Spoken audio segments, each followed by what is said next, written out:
I'm worried personally by seeing that, because obviously we play a back three. A lot of teams come up to us with a one up front, and we kind of control them, maneuver them. But with two up front, they're both runners, no target man. They like to run the channels, good finishers as well. Watkins, got a lot of goals last year. Add Ings to that, it's an issue. So big issue. You shouldn't be worried. Let's get some score predictions. Luke, talk to me. What's your score prediction for today?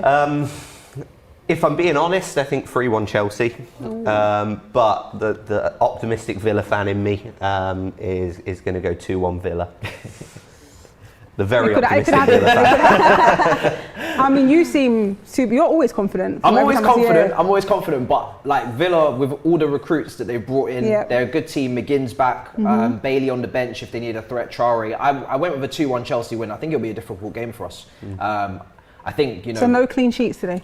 No, I just think with Watkins and Ings up front, look, Ings has started the season really well. Add Watkins to that as well. He's going to want to prove a point. He doesn't want to be sitting on the bench when Dia's back. Bailey gets into form. Traore.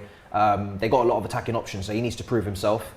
So yeah, I think they'll get the goals somewhere. Obviously, Thiago Silva comes in for us. Trevor's on the pitch as well, so it's going to be a good game. I'm looking forward to it. But yeah, we got to get the win, man. I want some score predictions in the comments as well. I'm seeing Chelsea 3-1 from Ganswood. He's going for a big Chelsea win there. Okay, nice. No one's expecting Aston Villa in this game. I think they will cause Chelsea some type of problem. Maybe not for the whole 90 minutes, but a good proportion of the game they'll cause Chelsea a problem. I think early on, if we can settle into it, what I've noticed with Villa over the last couple of years under Smith is if we don't get a foothold in the game early, it's a long 90 minutes.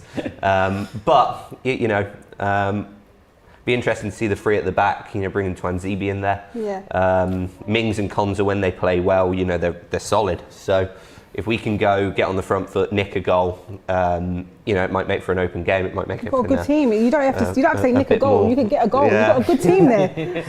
There's a super chat here from Nizzy. Says, my guy Matisse, he's a real one. Much love, my bro. Is that your mate? Big up, bro. Is that your mate? I appreciate it, man. I appreciate it. Right, the predictions are coming in. We're seeing 1-1s. Would you be happy with a draw? Would you settle for a draw?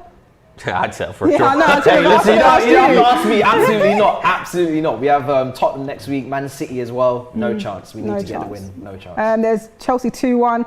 So the only prediction that I've seen so far that's steering your way is the draw. Everything else is 2-0 Chelsea, 1-0 Chelsea, 3-1 to Chelsea. 4-1 to Chelsea. Might be rival fans doing a bit of reverse psychology. I know how it goes. They're just like trying to put some reverse juju in the air. Lukaku to cause more havoc tonight. Yeah. Who's the main threats then? Is Lukaku, of course, for Chelsea? Yeah, I mean, Lukaku's obviously, he's got his goal against Arsenal, then Liverpool. He had a bit of a struggle because we was down to 10 men in the second half. So it's his first game back at the Bridge as well. So he's going to want to come, prove a point, show the fans, he's going to want to have that Ronaldo type day, that redemption kind of thing. And then obviously Sao Niguez starts as well in the midfield for his debut. He's going to go under the radar a little bit because we didn't splash on him, but he's a very good player as well. But Lukaku has to be the main threat. I'm interested to see how Kai, Havertz, and Ziyech and Lukaku all play together. They're all left-footed. Yeah. Skillful duo in terms of Kai and Ziyech.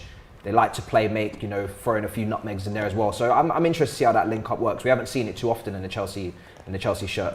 I don't know how you feel, but just the way that he's talking about his team makes me nervous. He's really talking them up. Like, how are you thinking? If I'm honest, I think it's Havertz and Ziyech I'm more worried about than Lukaku. Okay. Just based on our centre-backs, they're three big, strong, physical defenders. So they can match up to his physicality. He's a big guy, but all three of our centre-backs are as well. We didn't lose much in the air last season, but I haven't seen us do as well against the Fernandezes and the tricky feet. So I'm more worried about the two behind than I am Lukaku. I think our side, it's just going to be interesting to see how Ings and Watkins play together.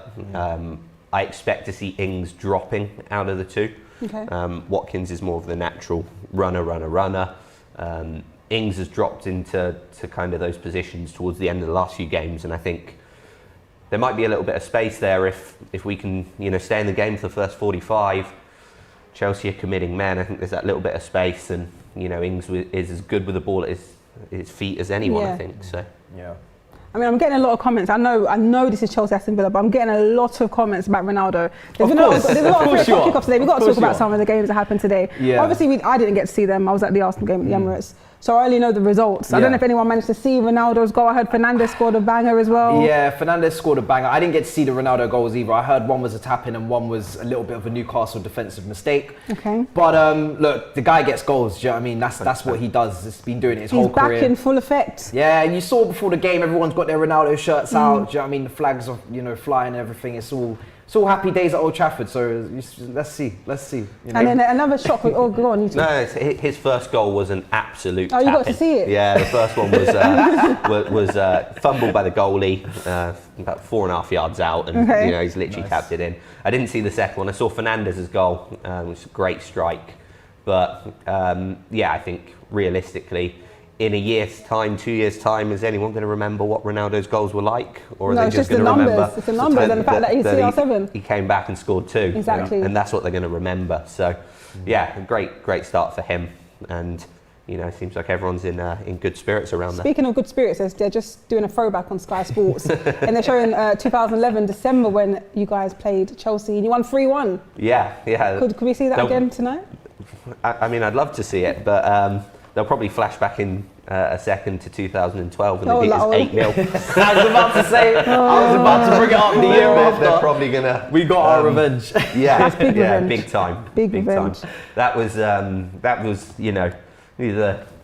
darkest days ones you in never my. Forget. Yeah, in my time as a Villa fan, anyway. I think early 2000s we were clinging on to being in the Premier League, but we probably should have gone 2 years before we went down, when we had Jolie Lescott tweeting pictures of his Mercedes after we'd just lost heavily. When you had Mika Richards on 100 grand a week playing. You had some big ballers once a year. But it was just we just never really had anything at that time. So it's been a good few years of rebuilding.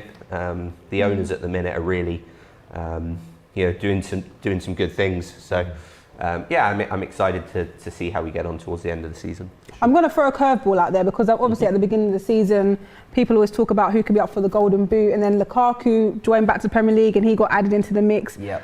I think a player that doesn't get spoken about enough, and he got close, was it last season, is Danny Ings. Could he potentially get there or thereabouts this season with Villa? I think, based on what I've seen so far, he scores goals, regardless. He did it he's done it in a pretty poor Saints team, at times. They were awful. He scored goals. If, we can bring in these creative players and bed them in properly, Buendia, Bailey, these guys, and, they can supply him properly, I don't see any reason why he can't be up there. Do I think he'll get 30, 35? No, but can he get, between 20 and 25? Absolutely. Oh, 20, that's amazing to get 25, one player in a season. If you can get that out of him this season, then you're laughing. Yeah, 100%. A super chat here from Jamal says, oh, hi, thanks, Jamal. Big up Pippa, your YouTube content is amazing on this channel. Congrats on your talk at Barclays. Thank you. Big up the Villa fan. Big warm welcome to Matisse, my guy. Guessing he's a Chelsea fan because he says, come on, you Blues. Big up, bro. Repping us champions of Europe, you know what we are. Oh, God, that's it's a lovely title to come into the season with, I must say. Yeah? I mean, another person actually to watch out, I guess, from a Chelsea perspective is Marcus Alonso, because he's wearing the captain's armband. I'm a bit shook. I'm a bit shocked. I'm surprised. He's had a good start to the season. I didn't expect him to be captain. Yeah. Thiago Silva's on the pitch. Rudiger's on the pitch. Those would have been the guys I would have expected to get it. But he's, apart from the Liverpool error for the goal, potentially little miscommunication with Mendy, he had a great game against Villarreal, scored against Palace on the opening day. And he likes to make those, runs, sneaky runs that no one's really tracking on the back post. He loves to get into the box. Takes obviously the set pieces. He scored the free kick on the opening day, so he's someone that's like off the radar to kind of keep an eye on. He loves to get forward. So, but I was talking about Golden Boots contenders. Yeah, I mean Golden Boot. Alonso would love to. Trust me, if Alonso could have his way, he'd love to go for Golden Boot. I think there was a Hazard quote that Alonso actually probably loves to score goals more than I do. Do you know what I mean? That's how far forward he gets. Apart from Lukaku, there's no one else in this Chelsea team for me that would be going for Golden Boot. Really? They're all just, it's quite a young attack outside Ziyech, Havertz, Pulisic, Hudson-Odoi, Mount. They all need to refine their finish and improve they're finishing. So no one else for the golden boot but him. And I'm guessing with Chelsea, as we've seen in a couple of other games, even the game against Arsenal, you get goals from different areas of the pitch anyway. You saw Reece James gets a goal. Yeah. There's players around the pitch that can get goals anyway. So yeah, no, it should be nicely shared out. I think Timo Werner's someone. I know he's not on the pitch today, but he's someone that you'd look to try and balance out that burden on Lukaku to get goals. Obviously, he had a great time at Leipzig, and his finishing at Chelsea's been pretty poor. So that's something that he needs to work on, because if he's not going to be the guy that gets the goals, they will bring in, your Kai Havertz, your Mason Mounts, your Pulisic, your Hudson-Odoi's, people that are just, maybe more creative than him. So, yeah, he's got a lot to work on in that regard as well. Well, let's just quickly have a look at the starting 11. It was on the screen just there, but I'll run through it. I'm sure you know.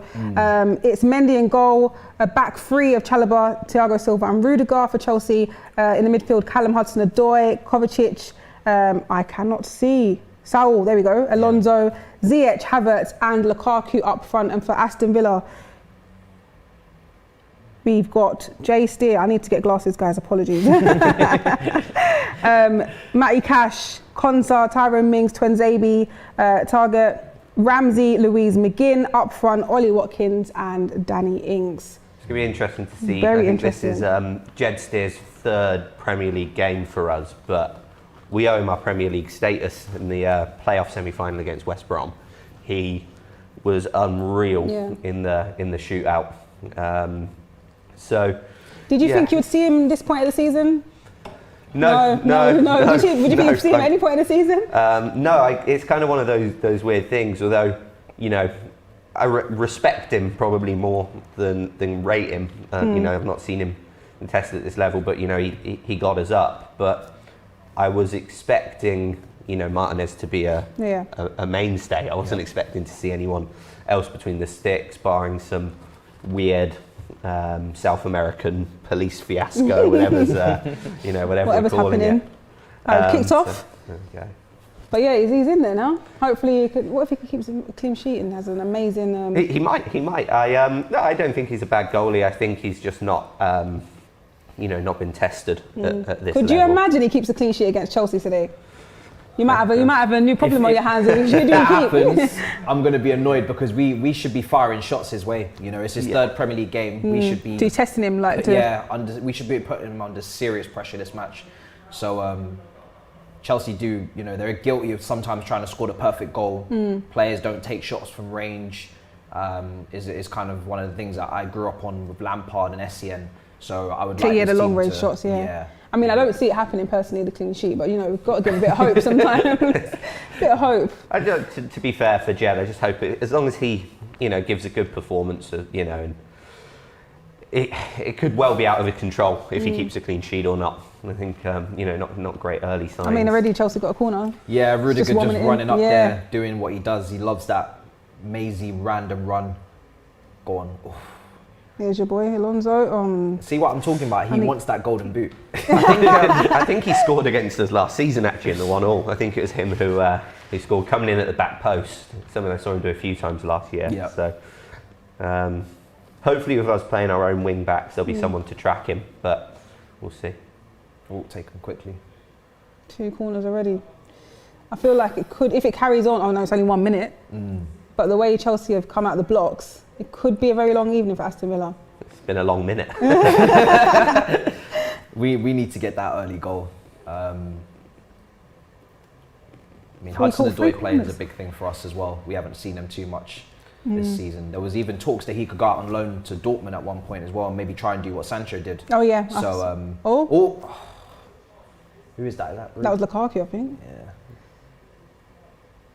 Is he playing left wing back, Hudson-Odoi? No, he's playing right wing back, but he took the corner, so he'll come across and double up with Alonso and try and create an overload. I mean, a lot of Chelsea fans do want to see him at left wing, but unfortunately there's just so much competition that he'd be lucky to even get onto the pitch, let alone play where he wants. So I'm just happy to see him on the pitch at this point. There's a battle of shirts in the comment section right now. So I know this is the latest Chelsea one. Which year Villa is this one? This is 1990. This is a proper throwback. Absolutely. They're saying the Chelsea one's horrendous.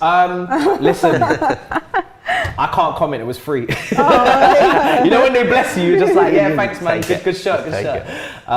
But yeah, we've had better. There's a lot going on. Yeah, there's a lot going on. But Do you know what a really poor shirt is that came out was the Liverpool one though, the flannel. The yellow and red. one. Oh, the McDonald's uniform. That was a the bit questionable. kitchen towel. So they kind of trumped us, I think, on that one. That was a bit of a madness. Yeah, there's been some awful ones this year. One really nice one's the Ajax Bob Marley Bob tribute. Marley, That's a great shirt. Yeah.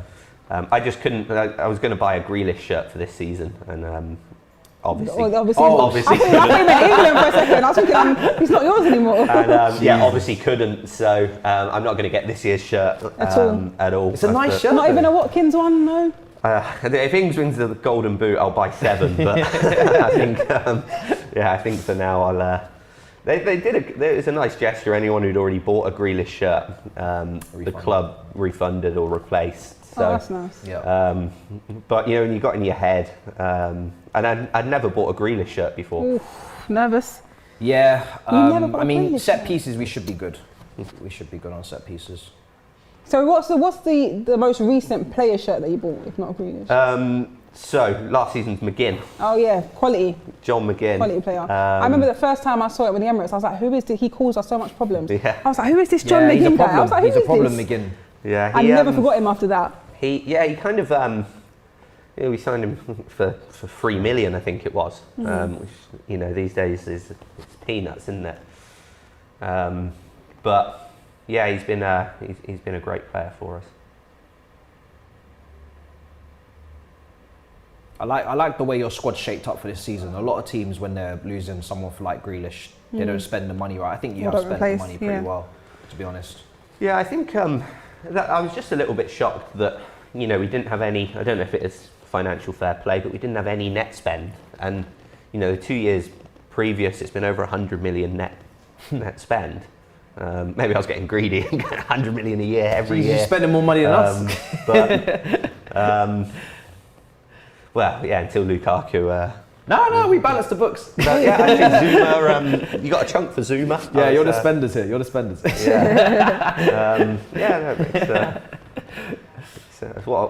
How things have changed. Yeah, 10 years ago, we would not be. Chelsea actually tried balance the books quite a bit in this window. I think the net spend's pretty balanced, almost zero. So yeah. Surprisingly, yeah, because obviously we are renowned for throwing some money around. But I think the weird thing for us is we brought in some really, really good players, but we were linked with about 15 other players on top of it. The Smith Rowe thing was just always hilarious to me. I still can't believe it's that. It's funny though, isn't it? Do you know at one point they were so confident that I was convinced that Smith Rowe was gone. Really? At one point I was like, is this actually happening? Because Villa fans are convinced. I'm even sure I saw someone on Twitter get a Smith Rowe shirt, a Villa fan. Yeah, it sounds like the sort of thing. There was so much beef. There was so much beef online between Arsenal and Villa fans. It was beautiful to watch. Because obviously the Buendia thing as well. Martinez. That for me though was just the moment where it was absolutely confirmed in my head that Grealish was gone. Not liking this. You might want to grab a beer or do a little drink. I mean, I usually drink cider, but I might have to make an exception if something goes mad here.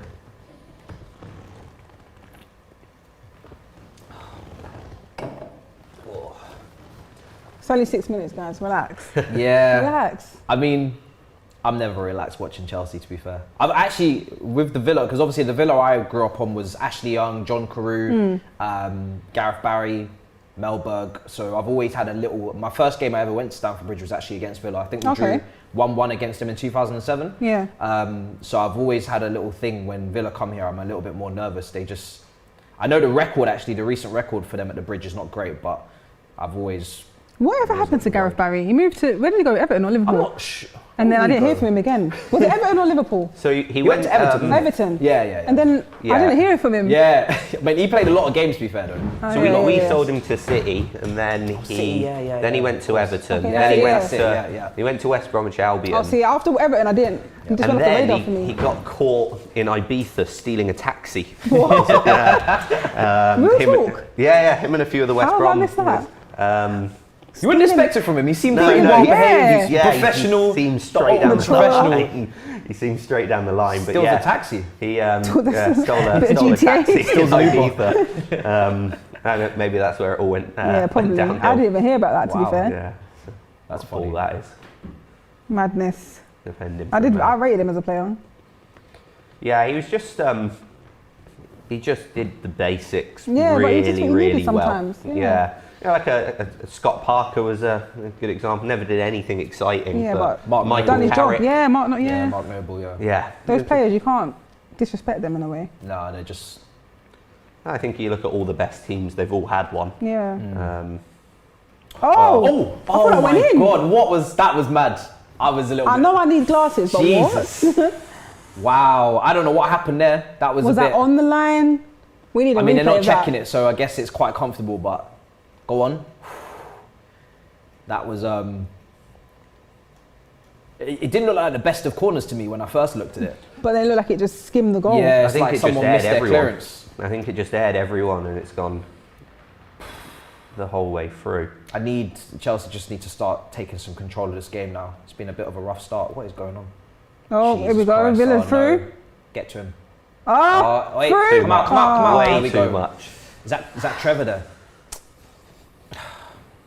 That's a shame. I mean, Trevor had a great debut Yeah, for Chelsea yeah, against yeah. Villarreal. Then he scores his first Premier League goal against Palace. But it's a moment there where he's just got to It's just so much. keep developing there. It's a little mistake from him.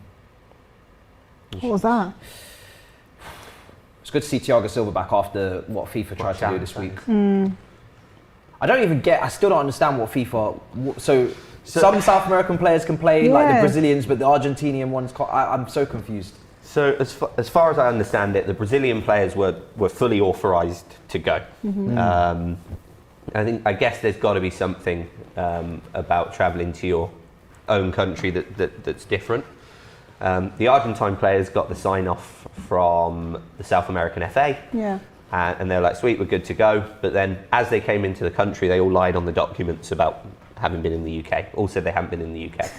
Yeah, the league times are like famous Premier League players. That hit the bar. They've been on TV. I'm not sure how they thought they were going to get away with Yeah. it. That's just everyone's missed it. Whoa, Oh, concept. hit that the was bar. close. Wow, that's actually a great accidental clearance.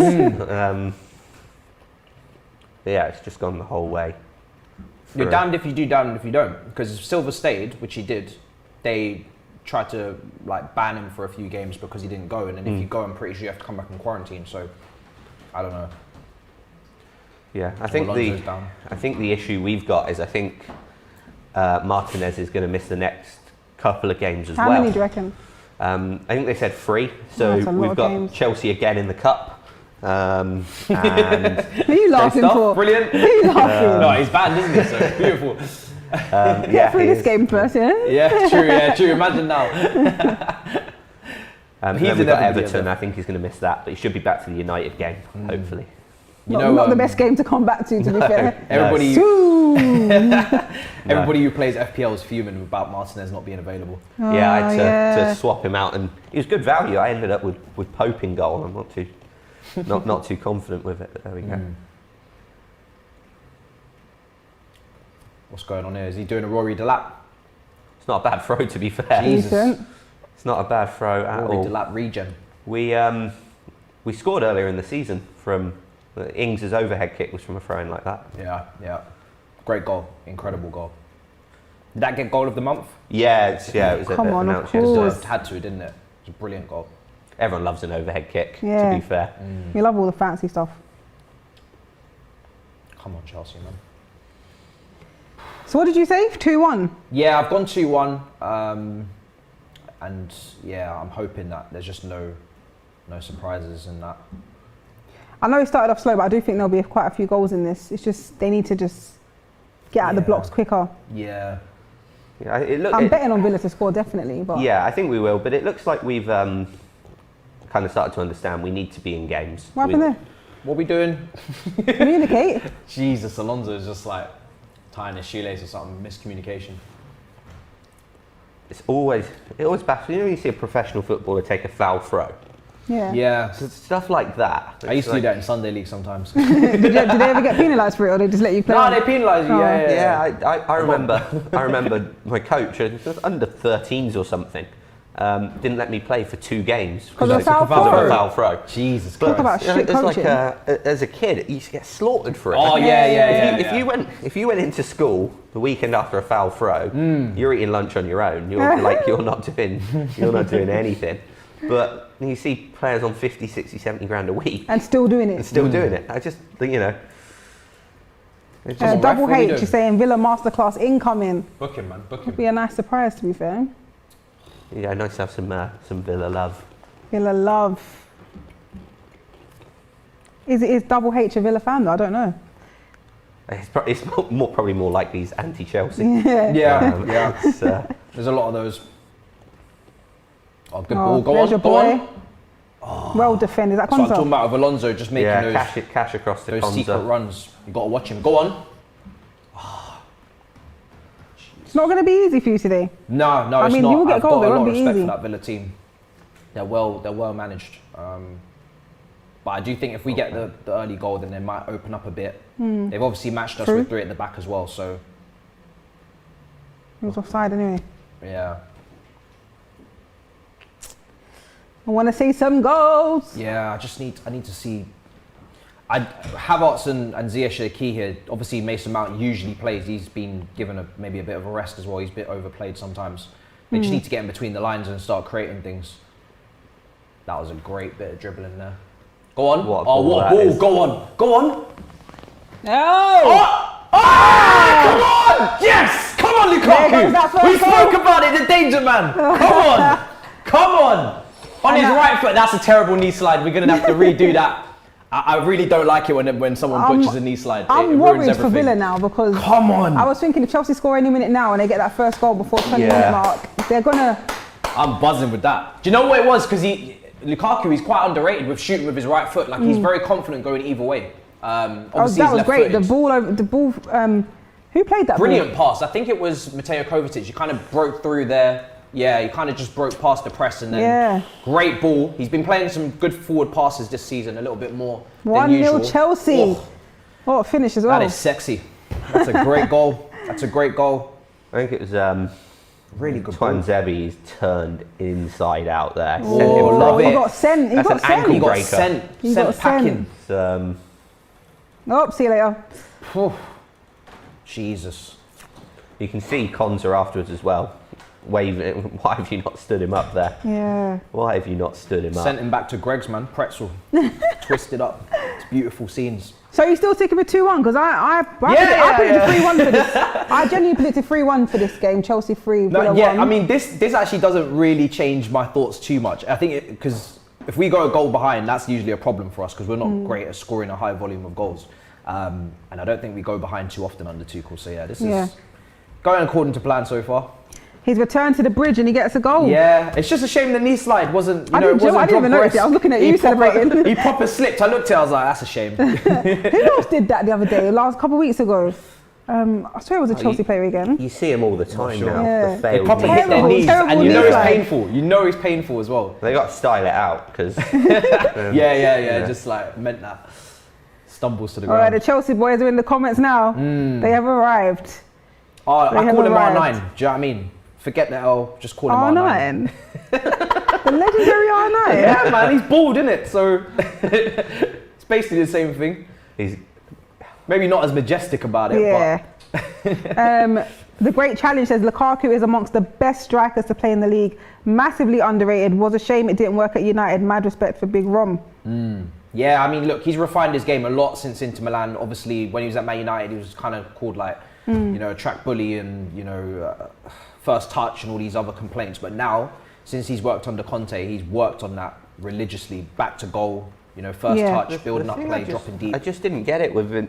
He got goals at United. Yeah. He did. That's And the thing. They didn't replace his goals, and it's one of the reasons they've struggled. Is he was getting, like, realistically, you all want the perfect striker, but Yeah.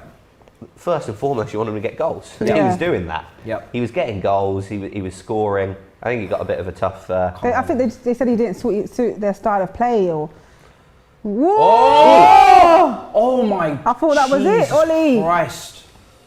You see that in transition, the gaps in between the midfield and the defence for Chelsea. You look wide open. Nobody's Nobody's there. If that's Kepa, by Good the way, save. that's 1-1. Yeah. If that's Kepa, Oh, prefer the not to disrespect. The disrespect. He's been good since Tuchel came in. Whenever he's had to fill in, so I'm gonna. But I'm he's gonna, filled in though. He hasn't played Yeah, like a I'm gonna proper full keep the game. Kepa disrespect to a minimum today.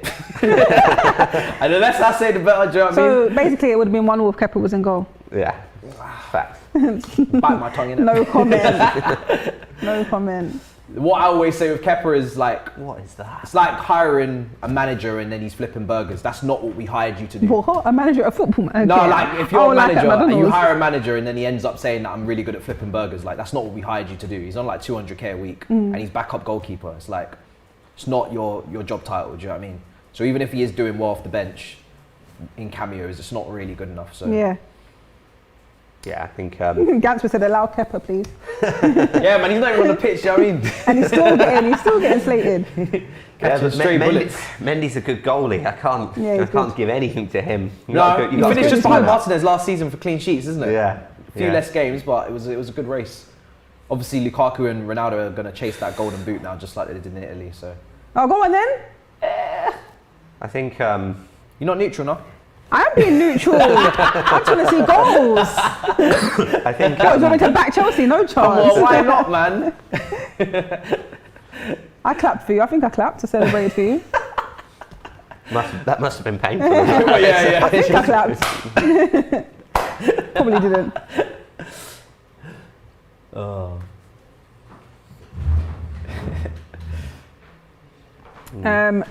Mendy is sick, best goalkeeper in the Premier League. What do you have to say about that then? He's up there. I think it's up there with. I mean, you can't overlook Edison. I know he's got a good Yeah, defense, of course, but yeah.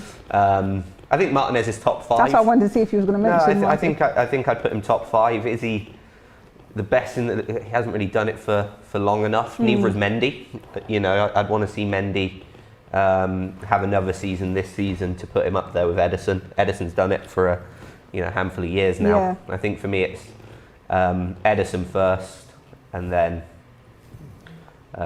work out the rest from there. Okay, what about you? You got Alisson as well, Yeah. Liverpool. Mendy's up there. I do agree though, he just needs to have a few more seasons. Yeah, It was his yeah. first season. But he looks really good, Mendy. Even playing out from the back, he's been very underrated for us. Modern day goalkeepers, they want him to pass out from the back, get touches on the ball. He's actually really good at that as well. Yeah. So yeah, I'm just happy to have a goalkeeper who's quite tall, traditionally, big frame, comes and collects crosses. But I think it's quite close in the Premier League. There's a lot of really good goalkeepers up there. I know I'm surprised you haven't mentioned one because Schmeichel as well. I think Hakeem Schmeichel. says De Gea is still better than all of them. De Gea, no. What we're not gonna I do. knew it, that's why I Because I've just seen built Man it United up. fans. Yeah, it wasn't too long ago. They were like, get Henderson in. Now they want to flip the script. No, we're not gonna do that. But he had a great game against Wolves before the international break. Oh, yeah. Made a massive save. Yeah, double save. The fax machine still broke at the end of the day, and I'm sure. What? The fax machine? Remember the Real Madrid move? Oh, yeah. And then, do you know what I mean? Yeah, we had to go. And then, Nah, he's maybe back on the come up, but he did dip for quite a bit there. yeah. I mean, it happens the to some reason why I goalkeepers, say this though. is because Kepa was starting in goal for Spain for a reason, so he couldn't have been, the world's best if that was happening, or even the Premier. I'm not going to say anything else about Kepa.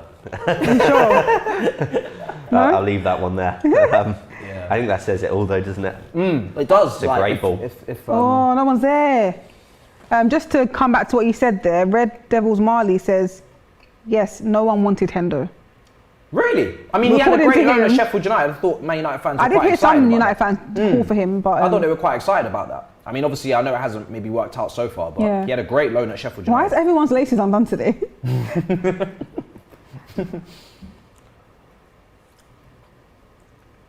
And obviously, England are always searching for potentially Goalkeepers. someone to displace Pickford if they can get a taller goalkeeper who's a bit more commanding as well. So Yeah, I thought the future was bright for Henderson after that loan, but it's kind of tailed off. yeah, it happens. Illiston says De Gea's back on track now that Real Madrid isn't attractive. So then, do you think that's why he I had don't that know if dip? that's true. I don't know because Pogba hasn't signed that new contract, my brother. And he's got 7 assists or something mad, Yeah, and goals yeah. as well. And How many goals has Pogba got? 4? I Not think that it's, much. I think it's 7 assists. I think he's on. Yeah. I think he got 1 or 2 today. But You know, Pogba's just in that group chat with Mbappe and Camavinga, French connection, saying, listen, we can all get our free moves to Madrid. So I don't know if it's unattractive. I think Real Madrid are always attractive. Oh, look, there's definitely United fans in the chat. Yeah, because everyone's talking about De Gea now. Because they know. They already know what it is. What's Hakeem saying? Hakeem saying De Gea has been classed for 10 years. Mar, stop it. De Gea created a goal today. Well, I didn't see the game, so I have to wait till my. If De Gea's been... Hey! Oh! Ollie! How have you not scored there? Jesus Christ, Ollie, man. How'd you go around the goal? Yo, heart in my mouth, He should have finished better, actually. That was a madness. That was a Mazzolini. See what I'm saying with Chelsea? Like, this is why I'm a little bit on the fence with the goal conceded, because they haven't started this game just completely, you know, there's still a little bit of chinks in the armour. With that De Gea comment, yeah, I'm not going to let Man United fans take over, because obviously this is Chelsea and Villa time. Yeah. But if he was they're consistent, coming for you, by the way. Yeah, I know they are. We like to duel. Man United fans and myself, we like to duel. If he was consistently good all that time, then why was Kepa starting for Spain? That's the only question. That's the only just question. now that you said that, 00 says Unai Simon starts now. Doesn't matter. Doesn't mean he's better than De Gea. All right, cool. Well, take that up with the Spanish manager, innit? I'm just saying. I know there was a time where De Gea wasn't doing it for Man United fans, a little period. But he's back now, maybe, so it's all good. It's all good. Good goalkeeper, great goalkeeper though. Right, you changed your tune now. Nah, he's always been great, but best in the Prem, that's a bit debatable. Yeah, that's debatable. Okay. It's a bit, I think he's in the conversation a few Yeah, of years course. ago. Yeah. But I think he still can make the conversation now. Potentially. It's For early Premier in the League. season though. I'd wait for a few more months before I'd put him back up there again with the best. But It depends what you want in your goalkeeper. You get some. He'll make incredible saves. yeah, And his highlight reel's probably better than any other goalkeeper. yeah, great shot stopper. But Callum? he also has mistakes in him. He does. It depends what you want. You know, do you want the goalie flying through the air, saving shots he's got no right to, but letting in some? There was a few months Some- where he really did have a rough period. He was making some serious blunders. Wasn't like him at all.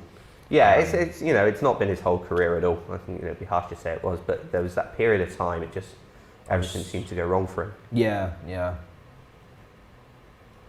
Was it an Arsenal game away a few years ago where he just was like he was a wall? You couldn't get past him. Why you got to bring up Arsenal? I don't know. It just happens. Speaking of Arsenal, Conversation. Chelsea fan has just asked me, Pippa, do you believe that Aubameyang Judge spell has gone now? He's scoring again.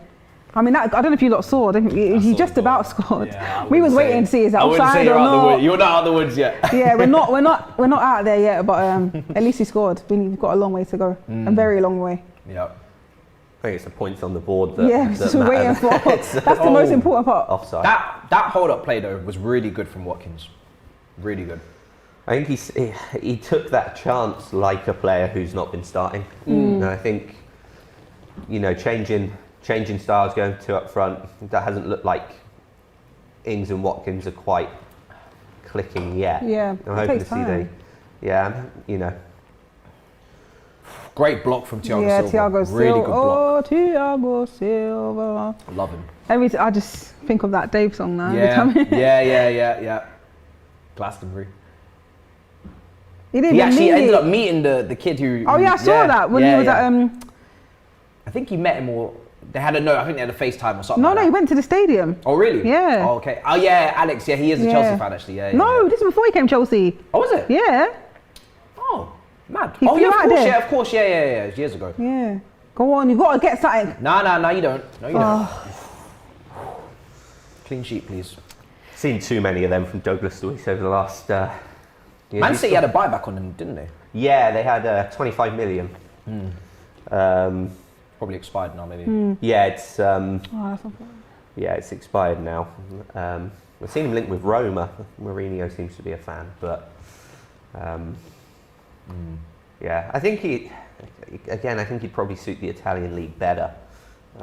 Is he kind of like a Fred for you, where he's not really a holding midfielder, but Yeah, and gets put there. Yeah. I think, you know, I just call him, he's a luxury midfielder where he can sit in that role. A little bit like, you know, and I'm not saying he's as good, but Rodri at Man City, he's not an out-and-out central defensive mid, but he dictates the ball, he's good with the ball at his feet. But Man City, you know, spend 70% of most games with the ball. Anyway. with the ball. Yeah. They don't spend much time, you know, under the cosh like we are. And I think that's the one signing I think we missed, was someone who could break down play properly. We got Nakamba, but he's just not quite there for me. Yeah. Not quite at that level. Speaking of like Roma, the Italians, they're loving Tammy out there. Tammy, They're loving him. I'm It's- seeing all the fan love. Yeah, it's And nice to obviously see him doing getting well. some love. It's Yeah. nice because he's had a tough time at Chelsea. Like he obviously, I always said, you know, for him to take that number 9 shirt, that showed lot of pressure. a lot of courage, because it's apparently cursed because we've had Morata and Higuain and Torres and all this. So yeah, it's like it was a big thing for him to take that shirt. You know, he got top goal scorer. I think it was 15 non-penalty goals in his first season. Yeah. Didn't get too many minutes this season overall, but obviously I always kind of felt that, you know, Roman loves to splash on a number 9. He's done it with Shevchenko. You know, we've had so many number 9s that we've splashed on. They've not always worked, but it's kind of like his guilty pleasure to splash on number 9s. So I never really thought that he would maybe get the backing and the time that he maybe needed to develop. And obviously we're a very flip of the switch club. We want to sack someone and win the Champions League. So there was no time for him to really develop. And even myself personally, I don't have much patience for development as a striker or a goalkeeper. They're like the two positions in football that they decide too many games and too many points. So I'm cool with development, but at the same time, there's bare minimum standards in the league that you have to hit, which is top 4 for us, minimum. Yeah. So we don't have time to really develop someone and nurture them, cuddle them, cradle them, whatever you want to call it. So it's good. He goes out there, much like Lukaku did when he was younger. Comes back a he leaves legend. the club. Come back if you're about it. So it's all good. I wasn't too excited about. We were linked with signing him, and he was So great are for us. we. Great in the Championship, but Yeah. I wasn't too excited about. He's a quality player though.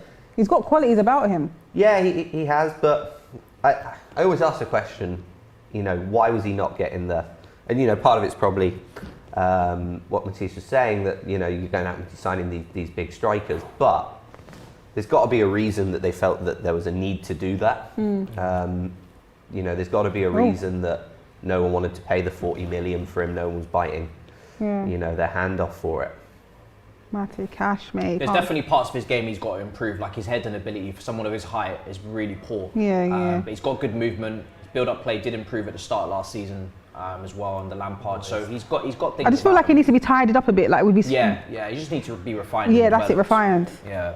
You was linked to him as well, wasn't it? Yeah. I actually thought it was going to happen at one point. Maybe replace Lacazette. He is an Arsenal fan. Yeah, we did yeah. some deep diving, No, yeah, he's an digging in Arsenal his fan. Twitter. We found the Arsenal fandom in him. Yeah. He kept deleting the tweets, but there's a lot. There's a Him lot or on his there. agent or someone. Yeah. You know what I mean? Back in 2011, when you're just like in the academy, you can just tweet whatever you want. Exactly. Come back. Come back to bite you, boy. Yo, he's not happy. Have you got a very tall defence? It feels like They're all quite all big your ones, defenders yeah. feel like warriors back there. It's a real Stoke City vibe I'm getting right now. Do you remember Stoke City under Pulis, where it was just like Tall and they had 4 Robert. centre backs across the back 4. Yeah. It was ridiculous. Yeah. That's how I'm feeling right now. And then just the long throws in. Yep. Kenwyn Jones up front and whatnot. Yeah, it's just a team of bruisers. It was actually incredible, honestly. What are you making of your new player? Is it Saul? Saul Niguez. Yeah. He's having a decent game. You know, he's probably just getting into the feel of it. Doesn't want to make any mistakes as well. Yeah, you can see he looks very disjointed at the moment. Like you can tell that he's just not synced in. Yeah, I think it's going to take him some time to obviously get used to his new teammates, understand their movements and things like that. But as long as he doesn't make a mistake today, in the absence of Kante being injured and obviously Jorginho having too many minutes played, he probably needs a rest, then all good by me. I'm not expecting any masterclass on the opening day from him. Yeah. You just don't good to expect too much from debuts then, though? Nah, I mean, Lukaku was different because he's obviously been in this league before. But with Sal's been at Atletico Madrid since time began. Like to the point where That's just he's him. so ingrained in that Diego Simeone mold that it's probably weird for him to be on a different team right now. Yeah. So I'm going to be patient. Come on. I think Clear a it, lot of clear it. players Come on. Wait. have struggled moving from Atletico because they play such a Different, isn't it? yeah they just play such a specific style. You know, I think so many have struggled. Be interesting to see Griezmann back there. That's hilarious, isn't it? That they sell him for like 100 odd million and bring him back in. It's like Barca's financials. Barca are in some serious trouble. I'm not complaining. Why? What's it got to do with you? I've got a beef with Barcelona Why? that extends back to the Champions Drogba League thing. Yeah. There you go, beef. man. Yeah, no. No need to. And they knocked us out of the Champions League as well. Courtois got nutmegged by Messi a few times, so. Oh! Hey, yeah! Oh my God, Mendy! Oh, Mendy's on a madness. Oh my Majestical Lord. Mendy. Majestical. Not the double save. Mercurial. Like Monster. a salmon in the air. That is Mendy.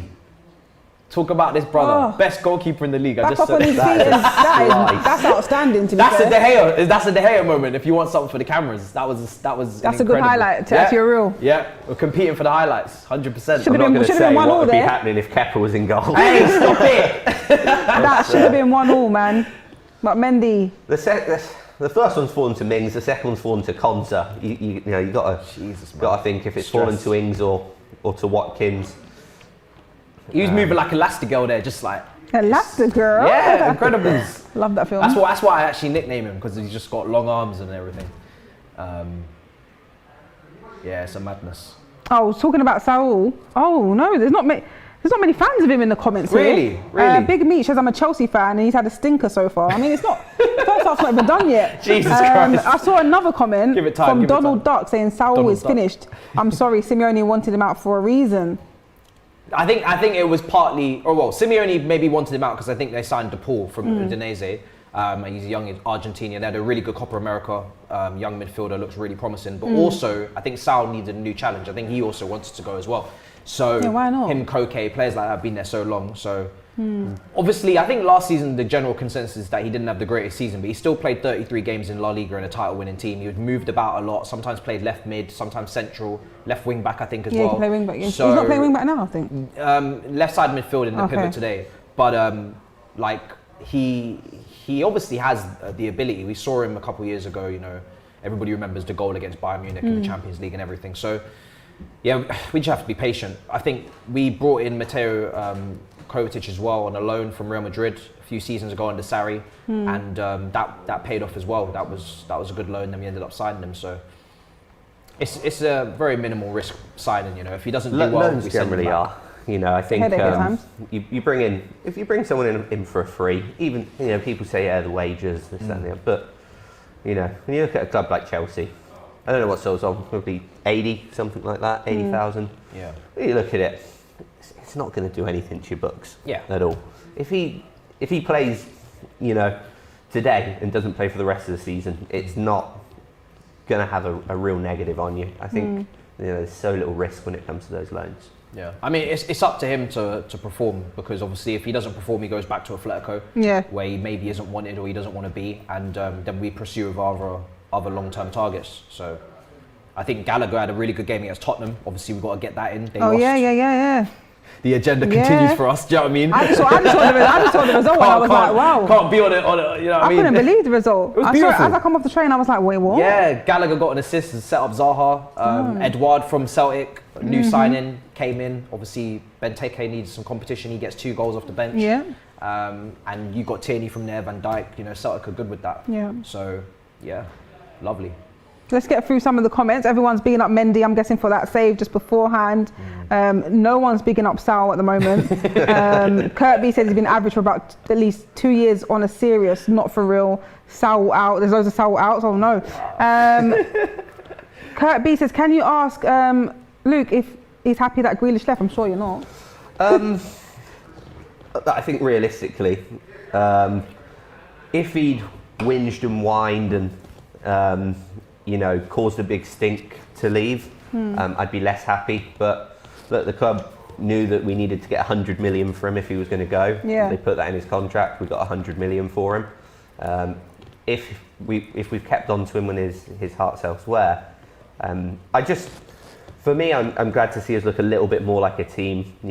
Looking at it and going, other players are probably going to, bring something to the table. If we don't play Watkins, Ings can bring in goals. If Buendia's not available, we might bring Bailey on later on. He can be a threat. Traore, rather than, I think the whole of last season was give it to Grealish, give it to Jack, see what he can do. And it took 6 games after he was out injured for us to start being able to do anything other than that. Yeah. I think short term it stings. I think, short term, first half of this season is probably going to be really difficult whilst players gel.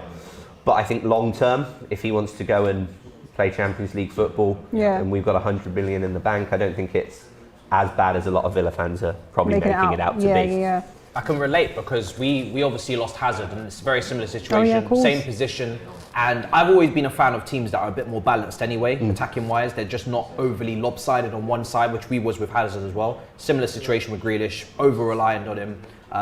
Just everything went out to Hazard. And it's great when they're on form, but then when they're not, you've got no plan B. So it does sting, but now, our team is a lot more balanced and I do prefer it this way. We've obviously won a Champions League with it. We didn't win a Champions League under Hazard. Got a few Prems, but we never really... Under Hazard? Yeah. It's basically under Hazard. Sometimes he's manager. He's basically managing the team at some point. We was kind of like we obviously won some Prems, but we never really bought the right winger to complement him and take you that balance far. it out. And I was always annoyed with that. So, I think it also depends, really, when someone goes like that. You look at when Bale left Spurs and what they did with that money. It's beautiful. I think I might look back. Like Spurs really should have capitalised on that. It was a great splash of Paulinho and whatnot. They bought in some, questionable. Interesting choices to say the least. Very. But I think only time's going to tell. Ings has had a decent start. I want to see more of Bailey. I think we've always needed that pace for the last few years. We haven't really had that electric pace. I know, no disrespect to Aston Villa, but I always expected to see him in the Premier League at some point, but I never would have imagined he'll be at Aston Villa. I would have thought he'd have been at like a Chelsea or a United or even at Arsenal. That we had a bit about us in the, this transfer market. It almost seemed like the owners just thought no one was off limits. They just went for it. Yeah, they just went for it. Were we ever realistically going to get Smith Rowe? Not what we were offering, but it shows an intention. It's not nicer than the days where we were, raiding Crew Alexander and Bristol City and Oh my gosh! Man. Who took that? Ziyech, wow. Well, before that happened, the comments are saying, let's be honest, Villa are all on to Chelsea, lucky to be 1-0 up right now.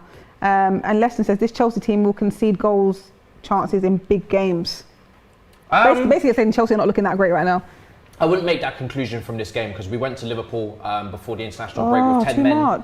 And we stuck out a 1-1 with 10 men at Anfield. Yeah, that's true. So I wouldn't make that conclusion from this. I do agree though, it is a very balanced game. Getting touchy. Hey, listen, I've got to stick up for my team, you know what I mean? But this game, 100%, it's been very 50-50 and they're causing us problems. They are 100% we need to get the second goal here. But our defence generally is very solid with 3 at the back. So is Villa's from what we're seeing so far. Yeah. I think Villa actually defensively this season might be, I think I've seen a stat, second for shots faced or something like that in terms of least shots faced, something like that where Villa defensively this season look pretty good. So I think our thing is we don't face a lot of shots, but when we do, it's like complete open chasms. We'll stay really tight for 85 minutes of a game, and then there'll be two little bits where we just open up against Watford. Mendy again. Jesus, man. It should be 1-1. It should. This game. Sorry, I keep cutting you off, but I just can't believe what I just saw there. I mean, dispossessed in midfield there, Kova. They just knife through butter straight away down the middle again. Similar position to last time where they cut through in transition, but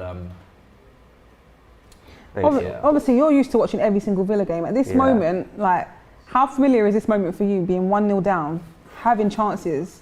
What are you expecting at full time? Are you expecting Villa to get back into this, or are you just I think it's if it gets to 60 and we haven't scored, then I think they'll start to be special. It all depends. I was saying earlier to Matisse, I was saying one of the things with Smith that he gets a lot of stick for on all the Villa boards, he makes his changes so late. Yeah. And he's shown signs of not doing that this season, but last year there's times where it's been like this for 50, 60 minutes and a good sub can freshen it up and he'd make it after 80 minutes. He'd make it after 85 minutes. So that's way too late. That's way too late. Just way too late. So I think if we're still in it at 60 and he makes the right changes, you know, I'd like to see Bailey, I'd like to see Traore come in. I'd like to see him really go for it. I don't want him to try and keep it to 1-0 and nick an equaliser. Yeah. I've seen too many years of that being who we were as a club. I think, you know, if we're going to be buying the players we're buying, we're going to be talking about Europe. We've got to play like we want to be in Europe. Yeah. You know, we can't be trying to scrape a point here and there. We've got to be going to these big teams and putting it to them. Definitely. And last year we did. You know, last year we got more points against the top 10 than the bottom 10. You know, we threw away the games we should have won. But, you know, we got points from Spurs, points from Arsenal, points from Chelsea. You know, we show up in these games. Let's get through some of the comments. Illiston says Villa deserves better. Aaron says Saul is giving all the chances. Billy saying, yeah, but Chelsea had 2 goalkeepers against Liverpool. Can't wait till they set up another petition to get this ref sacked too. This brother. Just looking says the issue right now is in the midfield. Jorginho or Kante changes everything. Charles is saying Chelsea are being so defensive right now. And going back to your comment from before, saying 50-50. You're being deluded, mate. Villa are dominating. That's what he said.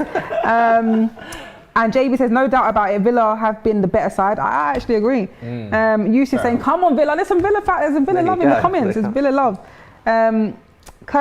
Someone says, Kirby, thank you for speaking some sense. People thinking players can perform immediately like that. This can happen, but it is rare. I'm guessing they're talking about Saul there. I didn't see Kirby's comment. I mean, Saul and Kova, it's not a pivot that I'm familiar with. Obviously, it's the first time we're seeing it, so we're just seeing how the dynamic and the balance really works. None of them are like traditional holding midfielders, so there are going to be spaces in between the lines like we're seeing, and Villa are taking advantage of that. They're getting in between the two of them and bypassing them and causing issues, and they're running at our back three. So, yeah, Jorginho is a little bit more of a natural sitter, and obviously Kante's Kante. So, go on. What was that, by the way? I don't think we've really got a threat from the edge of the box. That's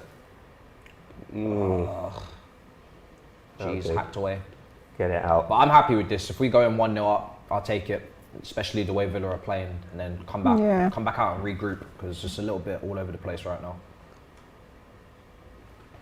I think the only worry with Saul is it seems to be something really basic in his positioning that's causing the issue.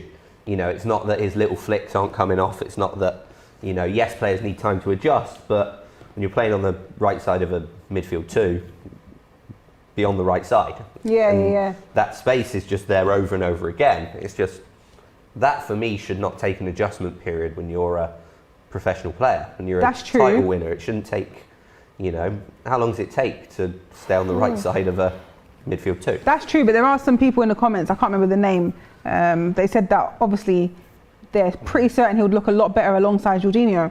And I think that was Erhan. Yeah, Erhan, that's one of the people. What was that? Was that Who was that? I think that was Rudiger. Yeah, it's Rudiger. What are you doing? He's on something else, that brother. He's a bit mad. He's a wire. He's a live wire. He just thought, let me just whack this. I think maybe just get to half Look time. how high up that went. Yeah, man. Nearly kicked out the ground. He nearly hit the district line the way he's going there. Oh my god. He's one that's really come on though. He's improved so much. Yeah, his first 6 months at Chelsea, I thought he was going to be bombed out pretty quickly, but he's been solid of recent. Yeah. Yeah, I mean, I get the Jorginho claims, because obviously Jorginho is more of a sitter, and maybe that would allow Saul to just move a bit forward. Kova's not a sitter; he likes to move forward a bit as well. So, yeah, it's going to be interesting to see which combination is the best. Right now, Jorginho and Kante are the best, because obviously that's what we won the Champions League under. So, these two on the Imagine pitch we now. had to take a shot every time he mentioned Champions League win. Yeah, We'd be pissed. We'd be off our face. I mean, how many more times are you going to say it? You said it about 20 times already. I just got to keep putting it out there. We you know. Yeah, I know, but just in case you forget. We haven't. Just in case you forget, I gotta say it. Do you know what I mean? Just in case. I'm being salty now. I saw so many. I heard about the Invincibles for so long. It's true now. To be fair, you know what I mean? I have to. You got a point there. Even I bring it up sometimes. I heard about the Invincibles for so long. I've got to roll the years way back. You've got one though. We've got one. You've got one. It's my only thing I hold over. Do you bring it up in conversation though? 100%. You've got to. Yes. With City fans, absolutely. Yes. Every day and twice on a Sunday. Yeah. That is coming up. Yeah. Spurs fans, absolutely bringing it up. I bring it up in, over breakfast? No, I'm not. I wasn't even born, but. So it's just me. Okay, fair enough. No, it's half time. Chelsea 1, Villa 0. Luckily for you, actually, it's 1-0. Could have been an equaliser there. We should have conceded by now. He wasn't completely dominating. I actually thought that Chelsea would be like 2-0 up and Villa would get like a consolation goal towards the end of the game, but you've kept it down. Yeah, I was worried when we conceded that we were going to, completely capitulate, and that's what we've seen us do. Fair play. We've played our way back into the game. We've had chances. If Watkins was a little bit sharper, maybe he's burying that. Great block by Silva. If that second one's fallen to anyone other than Konsa, fallen to a forward player, it would have been a better chance, better opportunity. Yeah, probably gonna score it, but yeah, I think we've looked okay. I think if it's still like this for 15 more minutes, though, we need to make some changes. Yeah. We can't just keep going with the same thing. How many chances are we really going to get against Chelsea? I'd say about 3 more. Probably 5 in total. Yeah. We've wasted 2 of them. If by 60 minutes we've wasted another 2, we've got to make changes. We've got to do something where we're going to create a bit more. Yeah.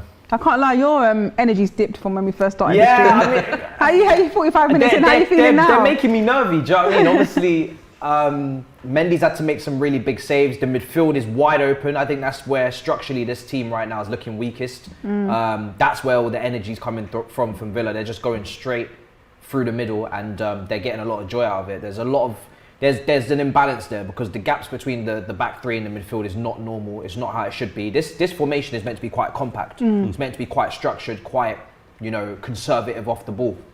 It's not at all right now. It's a little bit too kamikaze football. It's just erratic. So we need to get a second goal. Kamikaze and yeah, erratic. man. We need to get a second goal. Let's see what the comments are saying. Enigma saying Villa dominated the game. Duma says Pulisic sees the defender approaching. He's hamstring tears. Oh no, that's not nice. What did he say? Wait, what? He's hamstring tears. Oh. I know he's had a few injury problems. I think Pulisic. I actually went quite hard on. Well, I don't even know if I went hard on it. I just put out some stats there the other day, but a lot of Chelsea fans weren't happy with it. What's that? In terms of like Pulisic's fitness record in comparison to Eden Hazard, when they both joined similar age, they're both quite dribbling, ball carrying wingers. But to be fair to Pulisic, I had to kind of reflect on it and say to myself, under Tuchel, he's actually played quite a few games. He hasn't been properly injured since November 2020, which Twitter reminded me of. They let me know. They let me know. So I think he rolled his ankle against Honduras, Central America. It was a bit mad with the football. There's a lot of tackles flying in. But yeah, just hopefully, he's only out for 10 days, so hopefully he's getting over it. Yeah. Tyrese Williams says Silva and Mendy are saving this game. So you just got to get past Silva and Mendy then. Yeah. So you got to do. Get past them and be fine. That's it. You're 2-1 up before you know it. Christensen and Kepa and what is it with this slander? Do you know what? No, cool Kepa, but Christensen's been one of the best defenders this year. Right. Yeah, he's been incredible. It's harsh on Christensen. Christensen's been absolutely incredible this year. I can't remember his statistics, but 30-something, 35, maybe 34 clean sheets in the last 45, 40-something games. It's been Denmark's obviously run Euro semi-finals. He's been immense. Galactus Pro is saying Callum Hudson-Odoi and Saul out, Mount and Werner in. Werner? Yeah. Interesting.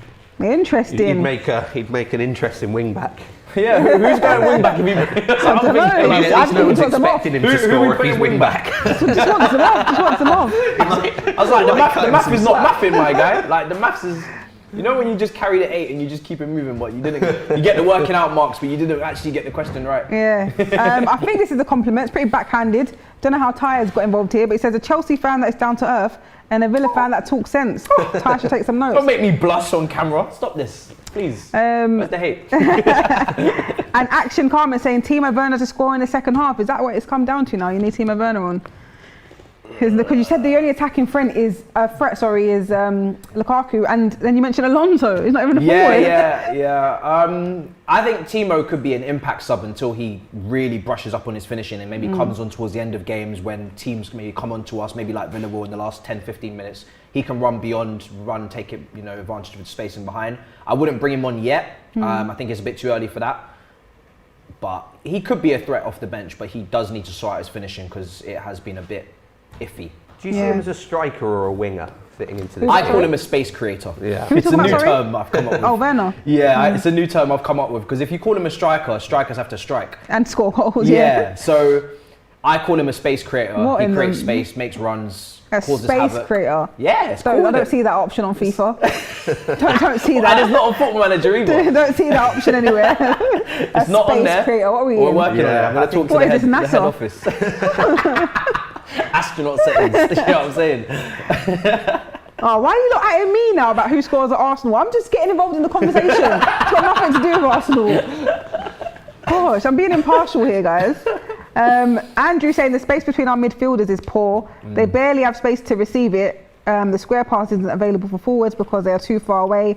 We are forced to pass back to a defender. I'm not sure who's he talking about. Villa? Must be Could be Villa though, to be fair. Yeah, I don't know. Could be either one of you. Yeah, I think we've gone back a few times, but everything we've done has come from moments like that. Yeah. It's come from Chelsea mistakes. It's come from the press.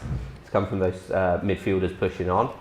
But when we've had the ball, we have slowed it down a little bit on a couple of occasions. But I'd have to guess he's talking about Chelsea there because, they've left a big gap between that two. They've left a big gap. Very sloppy. Bainesy said 50 million for a guy who creates space. Laugh my arse off. Hey, I didn't sign off the papers in the check. I'm just a guy, I'm just a guy. I didn't sign it off, but It's when you actually look at this 50 million. I think he was right? 47 million, by the way. But you're just rounding it up. I'm just trying to save us a buck where I can. Is it actually, if Grealish is going for 100, right? Oh Lord, here we go. Is it actually that much? I'm actually not like What, 50 million? 47? 47. Well, I mean, not that much, no. Liverpool. Apparently, at the time, they wanted him because he was twerking, tap dancing, stripping for Liverpool. Wow. Like it was Red light unbelievable. district. To the point where I was like, I don't think I even want Werner because he just wants to play for Klopp so much. Yeah. Then Liverpool didn't roll out the cash, and I was like, okay. Then he ends up coming to us. They signed Jota, who's been very prolific. I don't know. In this day and age, what is 47 million? But I don't know. I think you get a bit of extra pressure put on him for 47 million, but it's actually not that much. They were throwing around 45 million when we were linked with Campbell. 45 for Campbell? 45 for Campbell. I love Campbell, but 45? Jeez. No, every time I saw it, I was like, I'd love him for 15 million. I'd love him for 20 million. 20, yeah. But 45... No, tearing up there, just saying it, aren't you? I can see it in your eyes, slightly. Honestly, What's happening to my club? That was the they knew we had the money. I think that's always been a problem for Chelsea. They know they've got the money. Yeah. You're gonna get pulled along. You're gonna get, as soon as Grealish went, it was everyone we were buying had a 15 million surcharge on him. We know you got the money. Don't hold out. The thing is, at the time when we signed Werner, I think he was top 3 or top 5, minimum top 5, maybe even top 3 in terms of top 5 leagues in Europe for goals or goal contributions. I'm not sure which one it was. Up there with maybe Lewandowski, Ronaldo. So we thought we were signing someone to lead the line, do the business. So Just for bang 47 pure million, goals. we thought that's all right. Yeah. Little did we know we have to go and sign a striker a year later. Sad times. Yeah. Do you know what? I'm intrigued to know, like, what was the defining moment that made you a Villa fan? Like, when did you know, like, this is my team that I want to support? It's a family thing. Oh, okay, yeah. I haven't got the accent, but I think that's the main reason I asked you. yeah, So. yeah. My dad's from Birmingham. Yeah. You know, his dad's a Villa fan. His dad was a Villa fan. It's kind of, you know, pick Just a new hand it team down. and a new family if you want. You know, I've had a lot of fun with our signing of Danny Ings because I've got an 11-month-old son and his mum and their family are all Saints fans. When he was born, we were doing the whole: is he going to support Saints? Is he going to support Villa? It's Villa. That's who he's going to support. Stabbed his authority down. Yeah, but my other half's mum was going, we're going to get him an Ings shirt. We're going to get him an Ings shirt. When you're not looking, we're going to get him an Ings shirt. And now we've signed Ings. I've bought him an Ings shirt, a Villa Ings shirt for his first birthday. I'm going to try it out in front of the Saints fans and have it off in front of them. They might appreciate it a little You know, bit. Just a tiny bit, I don't know. It's a compromise, At least you're not suppose, but- rivals. Yeah. That would be horrific. I need Birmingham back in the Prem. That's Birmingham what I City, need. why? The rivalry. Oh, Yeah. I don't see that happening. It's just not going to happen. No, Yeah, it's I don't see that not. happening. Do you not feel like rivalries in the Premier League are a little bit diluted these days? Yeah, They it's don't not the really same. feel. There's no fights. And do you know why? Because everyone's friends as well. Like, all the players are just Yeah. mates. Like, Yeah, I mean, maybe it's good for the country, as we Yeah, saw at the yeah, Euros, yeah. but like for the Prem, we're not seeing any scraps, no Yeah. fist fights, no Patrick Vieira versus so Roy Keane. those days are long gone, I think. Yeah, Unless yeah. there's a new generation that brings it back up. Yeah, it's like hugs it's and not stuff. happening It's mad. anytime soon. I sound like Roy Keane now, innit? I know. What's happened to you? Because your team's only 1-0 up. Yeah. It's brought out If the you bad if side you're of winning me. 5-0, you wouldn't be saying this. Yeah. I'd be loving life, skipping. I think but the problem with the rivalries is there were the big ones. I think as soon as you've got, you know, North London derbies being played as friendlies, It's not the same, is it? that's when you know that Yeah. they're going to go downhill. But it used to always just be now everyone's got like 6 rivals. You know, like West Brom, playing West Brom, it's like, I don't care about West Brom. I really don't care. Yeah. I don't think they're one fans watching, so I'm not expecting any hate. You never know. Never know, man. Might You be never there. know, trust But, me. like, you know, Wolves, again, it's kind of like There's so friendly- many. In Oh my Midlands God, there's so derbies, many teams in the Midlands. Yeah, there's so many teams in So the Midlands. many. like Coventry hate Villa, but Yeah. like, It's not reciprocated. yeah, it's like, just at all. not. Like, it's Villa Blues, Merseyside derby, North London derby, you know, Manchester, these derbies just... I think Manchester derby's a bit of an exciting one, maybe. It 'Cause was they're- nice when Mancini was, I think it was 6-1 Yeah, at yeah, Old Mancini Trafford. goated That was- Man City, I that think. was, yeah, that was a madness. what was it, Obviously, Pep's great? Owen with the last minute goal as Yeah. well, Old Trafford, 3-2. That was a great game. No, but I still think that rivalry is a bit relevant because they're really like, because now it's like there was a moment where people started to think there was going to be a shift in Manchester. yeah. So that's why it's become even more prevalent. Like Yeah. City are doing big business, they're I winning still think until City maybe really get continuously. more win. success Yeah. with like the Champions League and more Prems, then maybe Man United fans will like really. Then it's a get rivalry. triggered. Yeah. The moment City win the Champions League Yeah. and they win a few more Premier Leagues, then that rivalry is going to be mental. Yeah. I think if they do a treble, Yeah. you know, Yeah, like things like that. It's those things that United in their years of success. United fans will riot. Yeah, like Yeah. even winning the league at Old Trafford, something Yeah. you need Yeah. something like that That's to gonna- really. Something that United have got all those little things that they hold over because, you know, the trebles and the back-to-back, all of this sort of stuff. And I think City need something that they can hold over Yeah. United. fans for that to really spark to life again. Because United fans don't actually care about City, they care more about Liverpool. Yeah, because the league titles Yeah. and it's all a lot closer and everything. So, yeah. Maybe give it about 5, maybe But 5 they to 10 did years. care about Man City with that Ronaldo thing Yeah, for that's 12 the only hours. thing they cared They about. cared. That's Like, the only thing. Suddenly Man City were like everything to them. So Yeah. I just laugh at the handful of people I saw burning their United why Ronaldo would they shirts. do that was I saw unbelievable. that.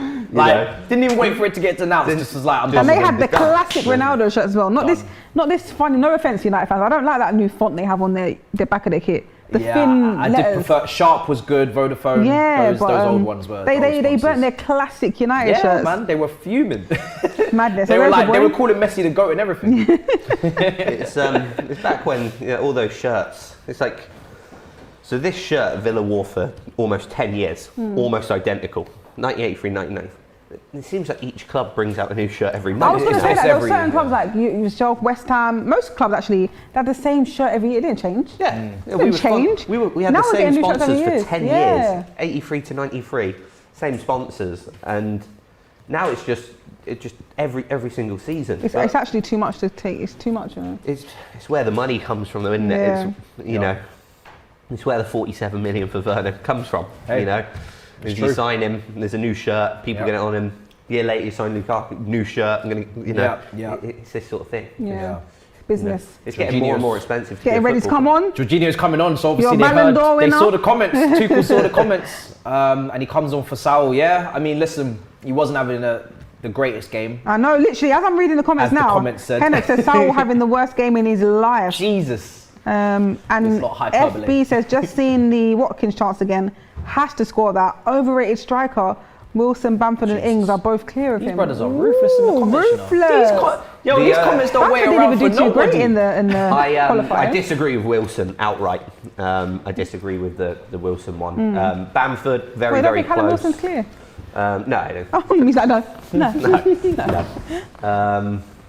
I just don't think he is. I think, you know, again, easy with strikers to go when he got, but I think Watkins just brings a lot more. He does have to score that. I completely agree. There's a lot of debates, isn't there? Like Bamford versus Watkins. Yeah. I really like Bamford. Again, Leeds are another club that hate Villa, and I quite like Leeds. I don't really like their fans. You know, Here we go, second half. You're just a nice guy, I think. Yeah. Very level-headed. No, the thing is, Leeds, you know, when I was growing up watching football, and Leeds were having their ventures into Europe, you know, and Rio Ferdinand and Ian Hart, Harry Kewell, you know, Robbie Fowler, they're a big team. I like Leeds.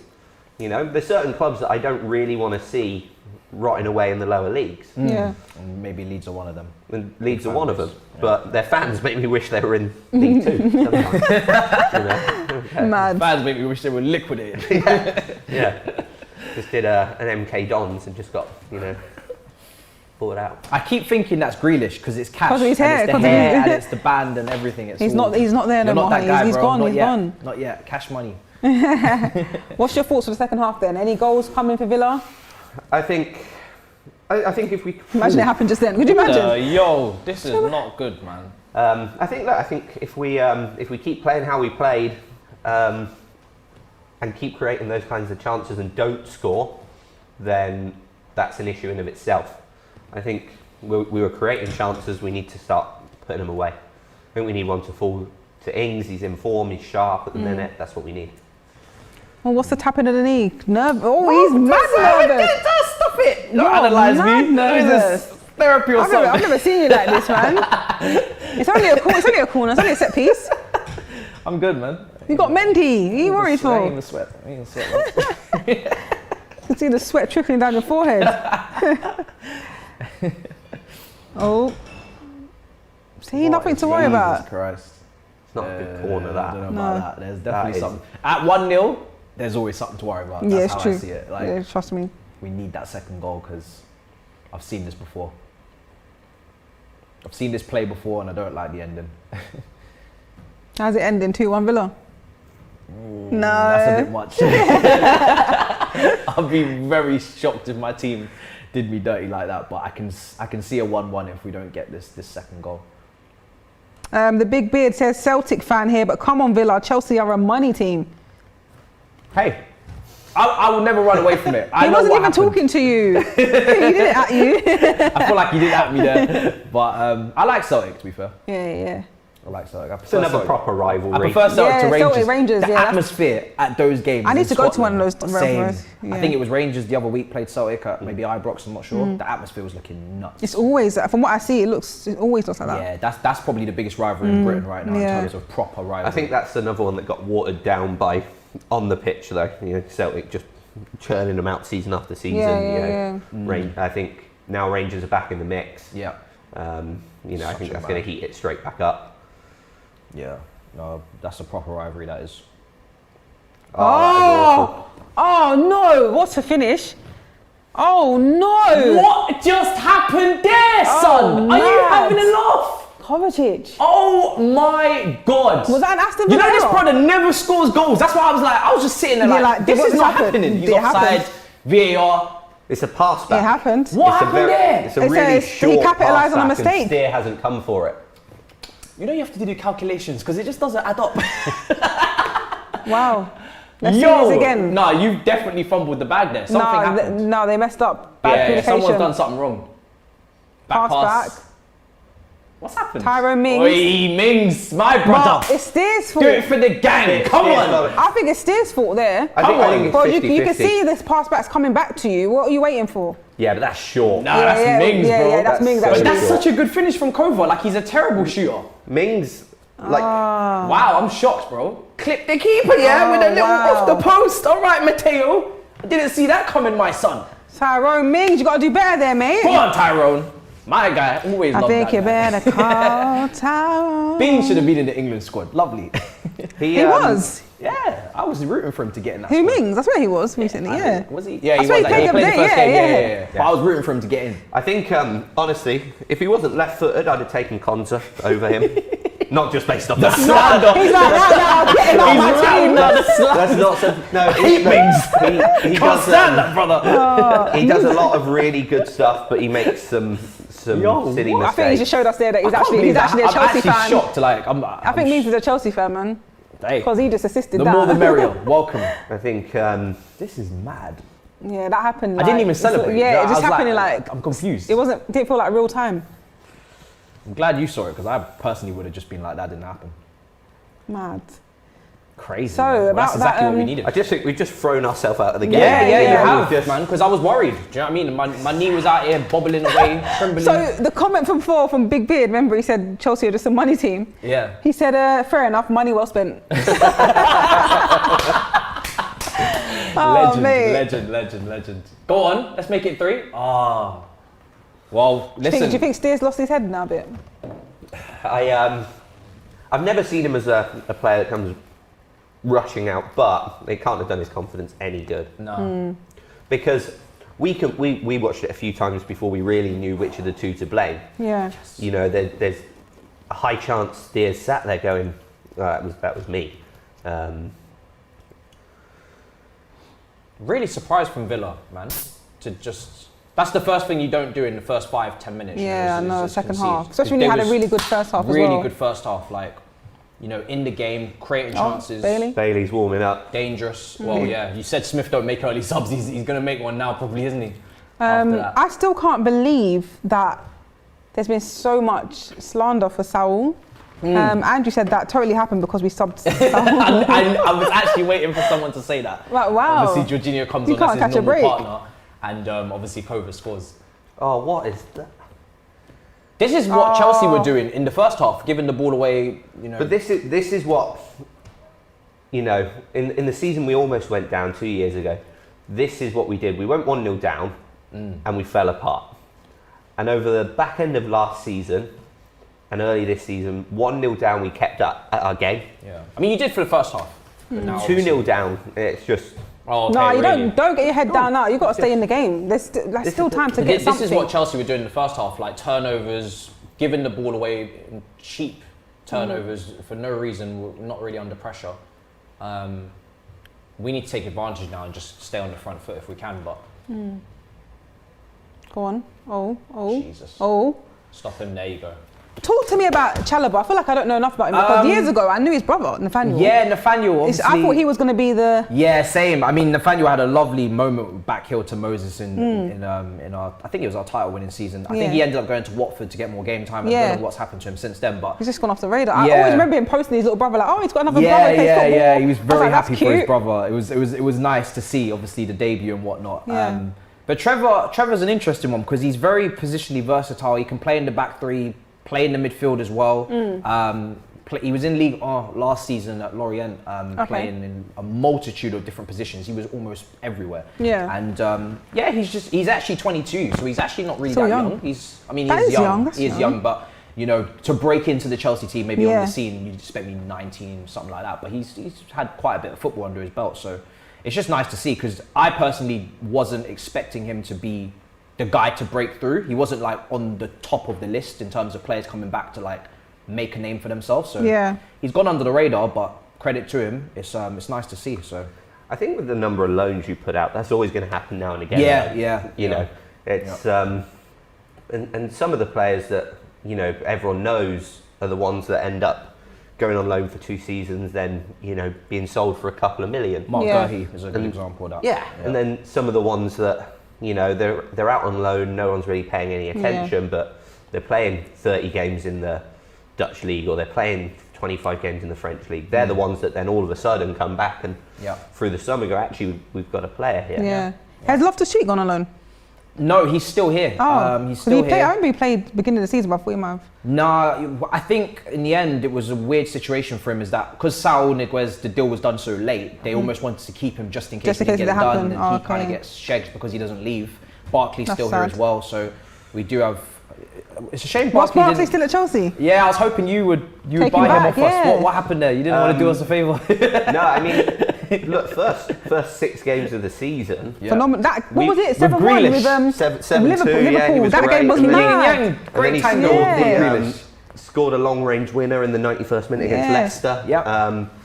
And then he got injured again, kind of in October sort of time, and didn't really come back until January. And when he came back, he just looked off it. Yeah. He looked like, I think for him, did he really want to be at Villa?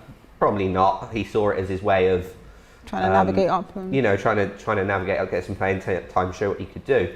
When he hadn't been able to do that because of the injury, and he'd had a few good games, and then he was out for so long, it felt and looked a little bit like he was just going through the motions. There, yeah.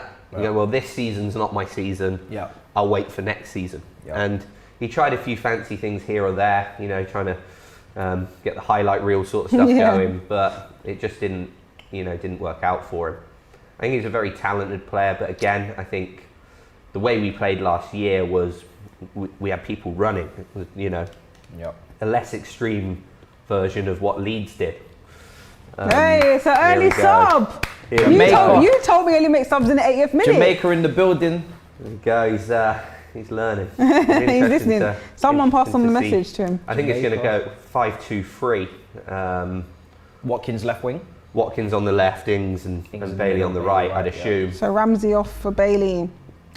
Bailey's one of those guys I just want to see do well. Yeah. I don't know what it is. I got a soft spot for him. Yeah, obviously had a good time at Leverkusen. I thought he was chilling, taking a break for a second. I was thinking, what's he just doing when he stands? He had a good time at Bayer Leverkusen. Then Kai kind of emerged. Diaby as well, I think, on the left side, and he kind of had to rock the bench for a bit and then came back. So I just want him to do well, man. Obviously. Yeah, he's also still fairly young. Yeah. I think he's definitely got something to. He's a different option, and I think there's only so long Plan A works. Yeah. I think you need a different option. How much you spend on him in the end? 30 was it? 30, yeah. I think it was 25 with add-ons. I think. Okay. But it will probably, for everything I've seen, suggests that he will cost the 30. Yeah.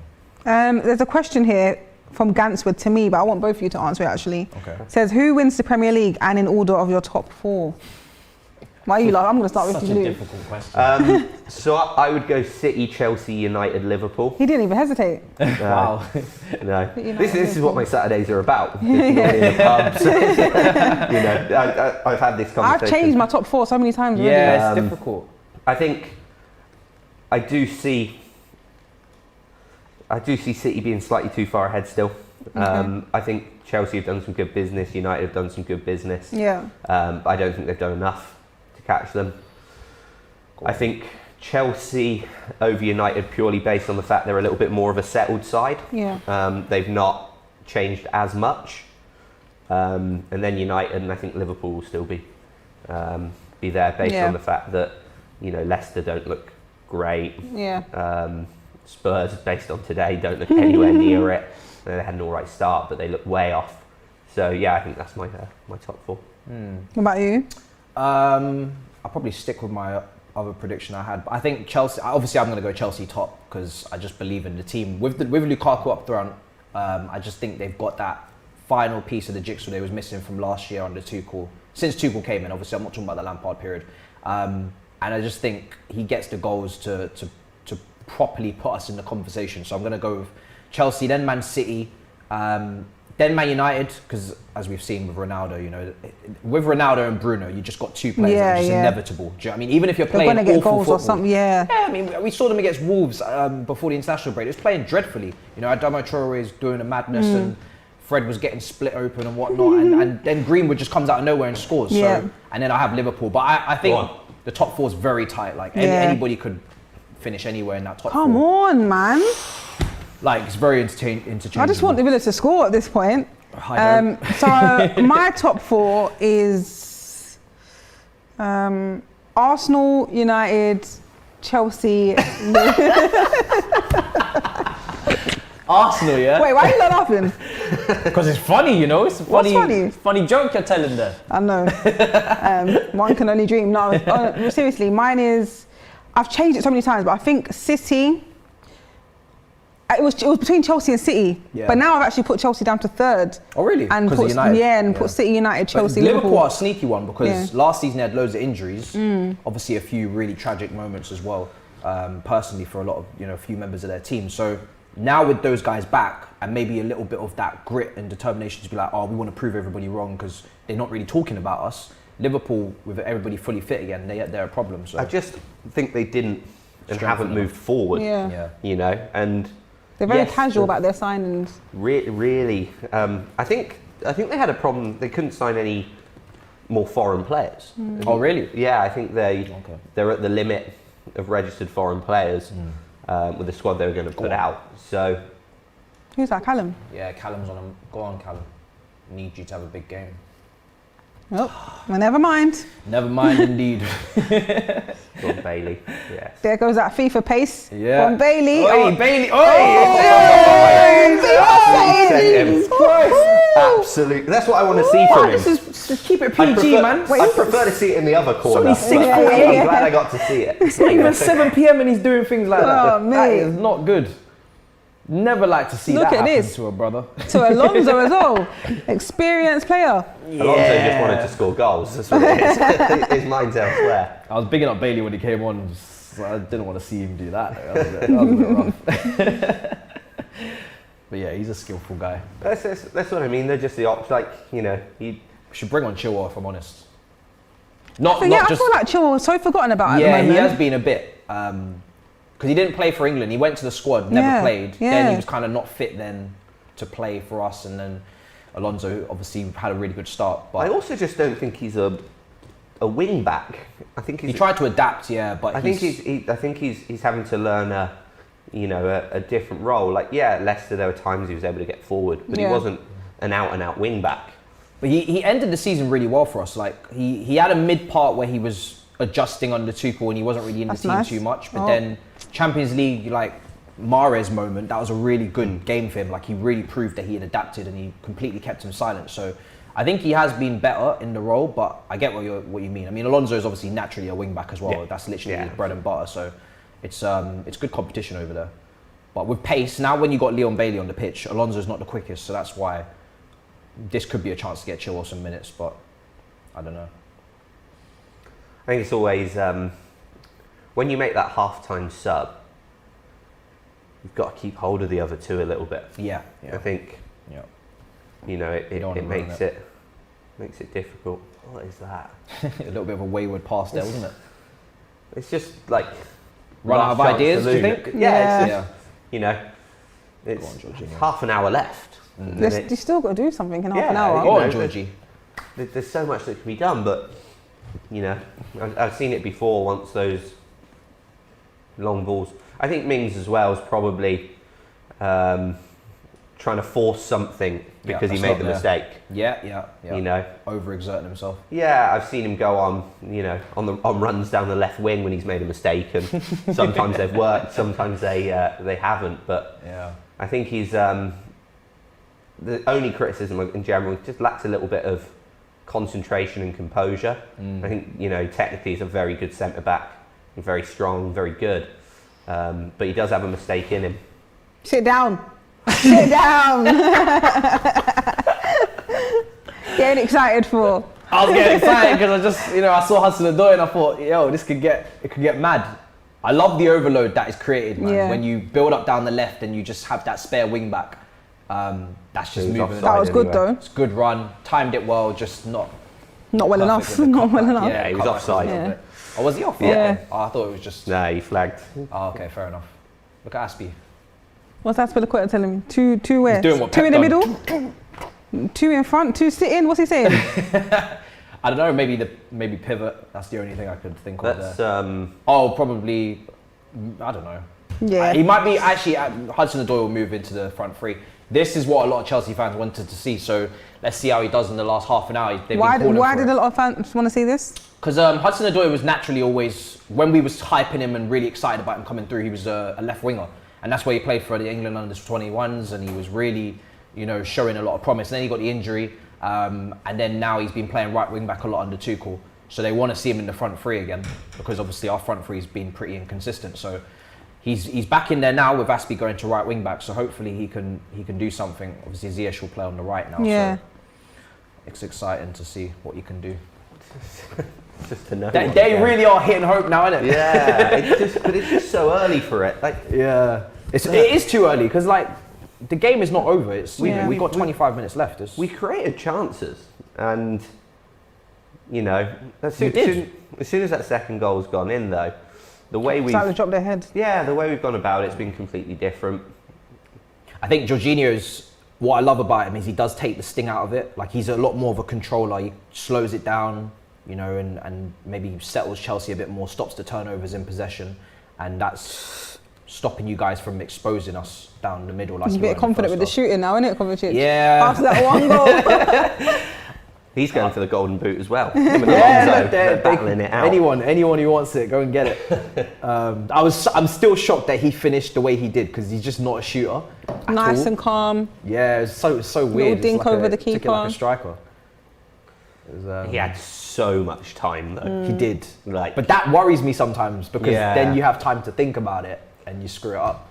So yeah, I think that happens more with actual goal scorers though. The ones who are used to taking snap chances. Yeah, Kovacic yeah. just probably couldn't, Couldn't believe his luck. He was he like, couldn't believe it. I'm He's- here. He's probably got a goal bonus in his contract that he's never hit. Yeah, he knows. Yeah. They probably offered him something crazy because he just never scores. 'Cause he never It's like scores. 50 grand for a goal. Yeah. Could you imagine? Imagine. I'd start yeah. taking shots for The fun. whole year's wage. Yeah, I'll be shooting from. I'll be doing From the Rudiger did. halfway line. Yeah, remember what Rudiger did? Yeah. Stilo says, why are there two Chelsea fans watching this? who are they Who's he referring talking to? about? Could not be me. Can't be Luke. He's in the Probably Villa Pippa. shirt. I'm definitely going Me? to convince Pippa to be a Chelsea fan by the end of the season. You're having a laugh. I'm telling you, being man. so professional here by trying to stay The Thames is like it's impartial like and- just no it's not even the other side of the chance. Thames. We're actually in that U. Absolute you know no what I mean? chance.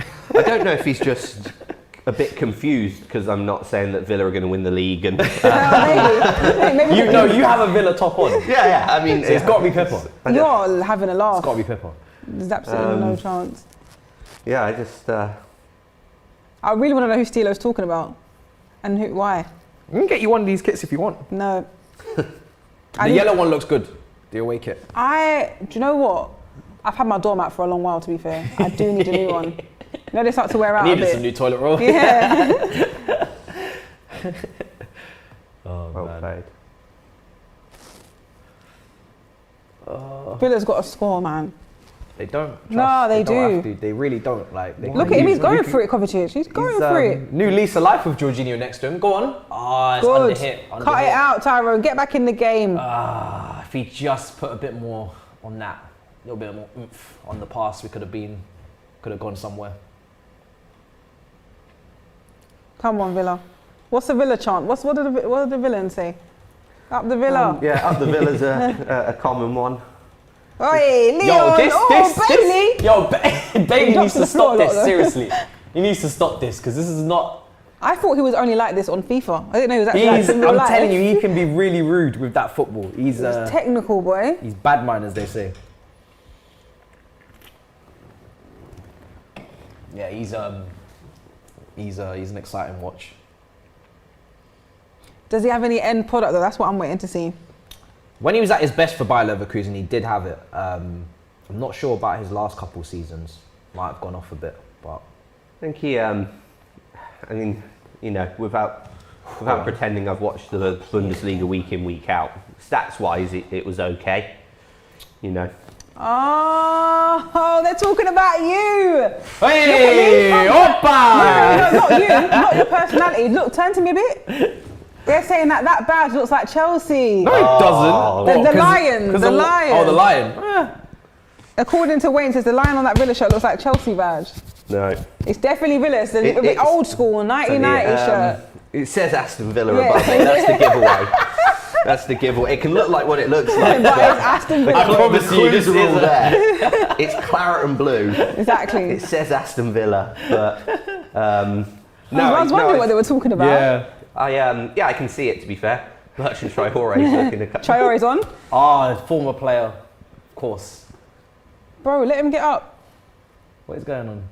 He obviously, I think, was he the one that got us transfer banned? Maybe it was Kakuta. One of them anyway. Gael Kakuta, what a player. Oh, I know, unbelievable. We literally got transfer banned and we never seen him in the first team. It's quite incredible. I think it was him and Billy Gilmore. We had 2 different transfer bans. Oh yeah, Billy Gilmore. Never Where learned is he that now? lesson. He's That's at got Norwich help. on loan. Okay. That's got to help with Oh, balance in yeah. the book. No wonder you're always spending. Yeah, of course. Every 50% of the time. every couple of years, Money we is best. purposefully Spare get a money. transfer ban. That's what we do.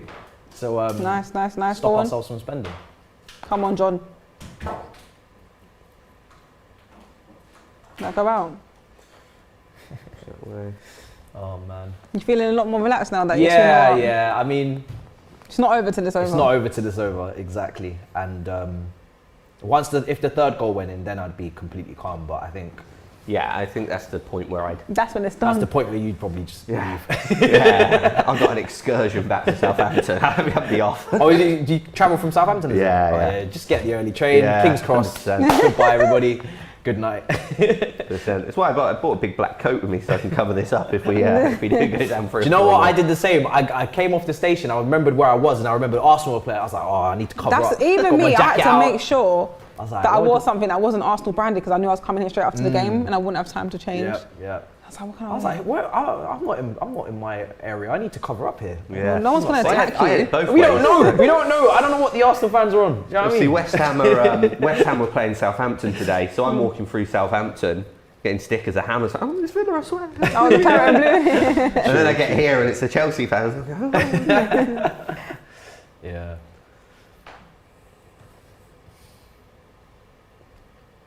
I'm not going to lie. As a kid, like 6 years old, I used to always get Villa and West Ham confused. Is it? Mm. Yeah, they're close. They are No, close. just the colours. Yeah, it's the kit. You like to double look like. Who's what? And they never, like you said, they never change it up. Yeah, it's always the very- same. Very much the same thing. They copied us, just for a Is that confirmed? Yeah, it's facts. Here we go, confirmed. Facts. Burnley don't even get a say. Burnley don't get a say in Or this. Scunthorpe. Oh yeah, Scott Burnley as well. Yeah. Yeah. Oh man, I need some. Oh, Come on, oh. go on. There you go. Callum needs to. He's activated Yeah, now. he can't afford to just let the rest of this game pass him by. He 'Cause can. Otherwise, he won't see the pitch. He needs to have a moment. But we have more control now with Jorginho on the pitch. A lot more control than we did in the first half, which was no control. Jorginho is really getting his plaudits these days, isn't He is. I'm just happy because I've always never really doubted his ability at all, to be honest. I've always been a big admirer and backer of him. And I think just in terms of the style of football that we're used to in England, a player like him was never really going to be too appreciated. And even Pep wanted him at Man City. And I think if he had gone there with the way that they move in their forward line, he would have just been incredible for them, you know. Yeah. He's not your traditional holding midfielder that we're used to in England, you know, gritty, slide tackles and whatnot. But he is Good effort. he is a very, very good footballer. Wait, sorry, who are you talking about? Jorginho. Oh the yeah, king. yeah, oh yeah. Man said the king, you know. The UEFA Men's Player of the Year. Yeah, that's what it's called, not the king. Player of the year, not of eternity or the decade. It just he just had a good year. The Euros, Champions League. Okay. I have to add a little bit of flavour on it. I think he's a good player, but I think He is. the Ballon d'Or shouts were I know. disgusting. It's just Was you convinced that he could actually be a serious contender for Ballon d'Or? Oh, this Mendy guy. Oh, Mendy. Just missed that question. No, are you going to answer it? The comments will remind me anyway. I honestly, No, if I'm being honest, like, look, Messi had a really good Copa America. Who else had a really good season? I mean, Lewandowski was robbed the year before. Yeah, completely he was. robbed. Even I think he got the best award. I think he did. Yeah, I'm not sure, but he really did deserve it the season before. But no, I was never. I mean, look, it was funny. It was good banner, but he was never going to get a Ballon d'Or. You know, that's too unrealistic. So this is the thing with good banter. You said it's good. There was a section. No, there was people that were convinced. Oh yeah, we had to run the agenda. We rolled it out. You know. No. There was people that were genuinely convinced. No agendas. They were like, it's marketing. For what? Billboards, whatever you want to call it, it's marketing. Do you know what I mean? You got something to push. You may as well push it all the way. It would have been funny if we got it, and it would have annoyed a lot of people, triggered everybody. It would have been great. Yeah, I'd have been triggered. Yeah, everybody would have. It would have been funny, but it was never going to happen. Really. Look what Sky I don't see Sky Sports do that often. Game of the day. Game of the day. I've never. Did heard you of see that? Yeah, Game of the day is Man United Newcastle. Yeah, never. Right, this is the influence that Ronaldo has, because I don't think I've ever seen that 100%. advertised Well, they didn't before. show him live, and now they're trying to make up for it. Oh yeah, because it was a 3:00 game. Yeah. If it was a 0-0, Game of the thank you. We've got went. match of the day already. Thanks, guys. it was just too late by the time he signed for them to change to the worm their way in with it. Yeah. Otherwise, they would have changed this game around, made it a 5:30 game. I reckon. Yeah, they would have 100%. But I think even if it was 0-0, they probably still would have given it to them because Game of the day. Ronaldo was there, isn't it? Yeah. I would love to have seen what the stand. It was a home game. It was Old Trafford, wasn't it? Yeah. I would love to see if everyone was wearing like a Ronaldo shirt or something. Oh, they did some pictures before the game, and everybody was wearing Ronaldo shirts. I think Seriously? they sold out. Like there's no shirts left online. Wow. So yeah, it's just. I think it's near on double the Messi shirt. That's No one insane. comes close. That fan base is huge. Yeah. And obviously, you know that's their. Oh! I thought Alonso Alonso scored there. Alonso almost trying to do sneaky things. You're a Ballon d'Or contender. I'm not Ballon d'Or, sorry, Golden Boot. Yeah, Golden Boot contender. Yeah, Alonso, honestly, he loves a shot. It's one of his favourite things. But, that's good effort, to be fair to him. Yeah. Good effort. Yeah, he does score goals. Yeah. I think we've just Given up, you think? Yeah. Looks like it. I think Jorginho is really just, he's done what Jorginho does, comes on and just kind of just kills the game in terms of possession for us. And now you guys have like lost your rhythm. You can't really do what you were doing in the first half. I think, it's those things, you change your tactics. And I've never seen us play 5 at the back before. Yeah. And we changed our tactics, and it worked for a half. But is it how we're best? It's difficult, yeah. It's hard to tell based on this, but I think when managers try and respond to what another team's going to do, rather than trying to impose themselves on a game, it never ends well. We've turned up playing something we're really unfamiliar with based on how you play. We're playing your game. Yeah. And unfortunately, you've been playing it longer, and you're probably going to be better at it. Yeah. Going back to the whole game of the day thing, and obviously there's loads of 3:00 games that are not televised. Yeah. There's a few comments saying that blackout should be scrapped. Do you agree with that? Because why was it? Was it initially brought in place that more fans went to stadiums? Because in America, they can see every game live, and I'm jealous as hell because I want to be able to see every game live. Yeah. Of course, as a fan. I'm not sure what the actual reason is to why we still have the blackout or the 3 p.m. kickoffs. I'm sure there's some sort of reason, but I'm not a fan of it. No, because it just ruins. You have to then find dodgy links and whatnot. It's a long day. Yeah. A long day. If the idea is to get fans into the grounds, but fans would go anyway. Fans will go regardless. Fans will go regardless. You don't. And if it's a choice between watching it and going and what you're going to go. Yeah, you're going to go. But I don't think it'll be long before clubs start trying to take back a little bit of the ownership of it, in a sense that clubs want to be able to show their. You've seen it with the Super League. But clubs are going. Actually, certain clubs are more financially marketable than others. What? Look at this one. But did Chelsea fans are horrible, man. Did Sky forget that they have the red button though? Like, what happened to that? Oh yeah, where you can watch the other games at the just same red time. button it, and you can keep them at 3 p.m. if you want, but make them live. Do you know what I mean? Put the red button on it. I don't know. I mean, at this point, everything's so shared these days. You've got It's literally just in the UK though, isn't it? Yeah, I mean, every other country, every country can watch all the every Premier League game. games. Even someone here, Harry says in India, we can see every game live, literally every It's, game. the games are here, and we're the ones that can't watch them live. It's crazy. It's crazy. It's just it's an old format that would be great. Needs to if they go now. scrapped it. It also means if you do, not that I do, of course, but if you do have to go and find a dodgy link, you never get English commentary. Don't know what You that just is. say you don't do that. No, I don't know what he's talking about. Do that, don't do that. No. Don't advertise that. No, Mr. Sky. But you know, it's never even English commentary. Yeah. You know, you're listening to Yeah, it's a madness. Dean Smith, and, you know, Literally, and the To be honest, Spanish. when it comes down to it, I'll take anything at that point. 100%. Yeah, I'll take 100%. anything. But you know, I think realistically, the fans who go are still going to go. I don't think anyone looks at it and goes, "Oh, this one's a 5:30, so I'll skip that one so I can watch it on Sky." I don't think that's something that happens. Yeah, I think we should be able to watch more. GMAX saying the blackout is to protect the lower leagues because most of those teams depend on gate takings to survive, which I can understand. But no, I mean, we want Premier League games to.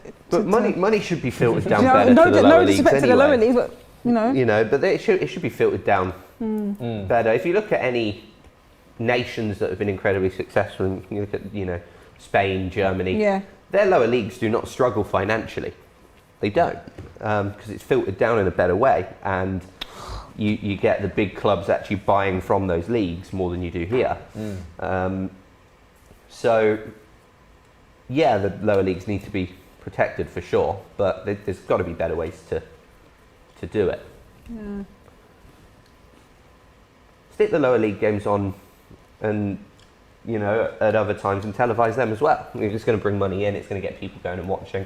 I think if you can make it so that some Premier League weekends are 5 days long, What, 5 days long? you How? get some Thursday night games, Thursday to some Monday Thursday or to Thursday Monday. Sunday. But them fans will say, That's too much, man. "How are we going to get to games Yeah, on after a work?" Thursday, things yeah. like But they do it, especially around Christmas. that. Oh yeah, but they still ain't going to like it. Do you know what I mean? No, Even but me, I'd complain. Thursday night having to go watch football. but I mean, then- obviously you do it when you're in Europe and stuff, but even that's a but struggle. to do it for Premier League, a lot of people will be like, "No, you need to leave that at 3 p.m."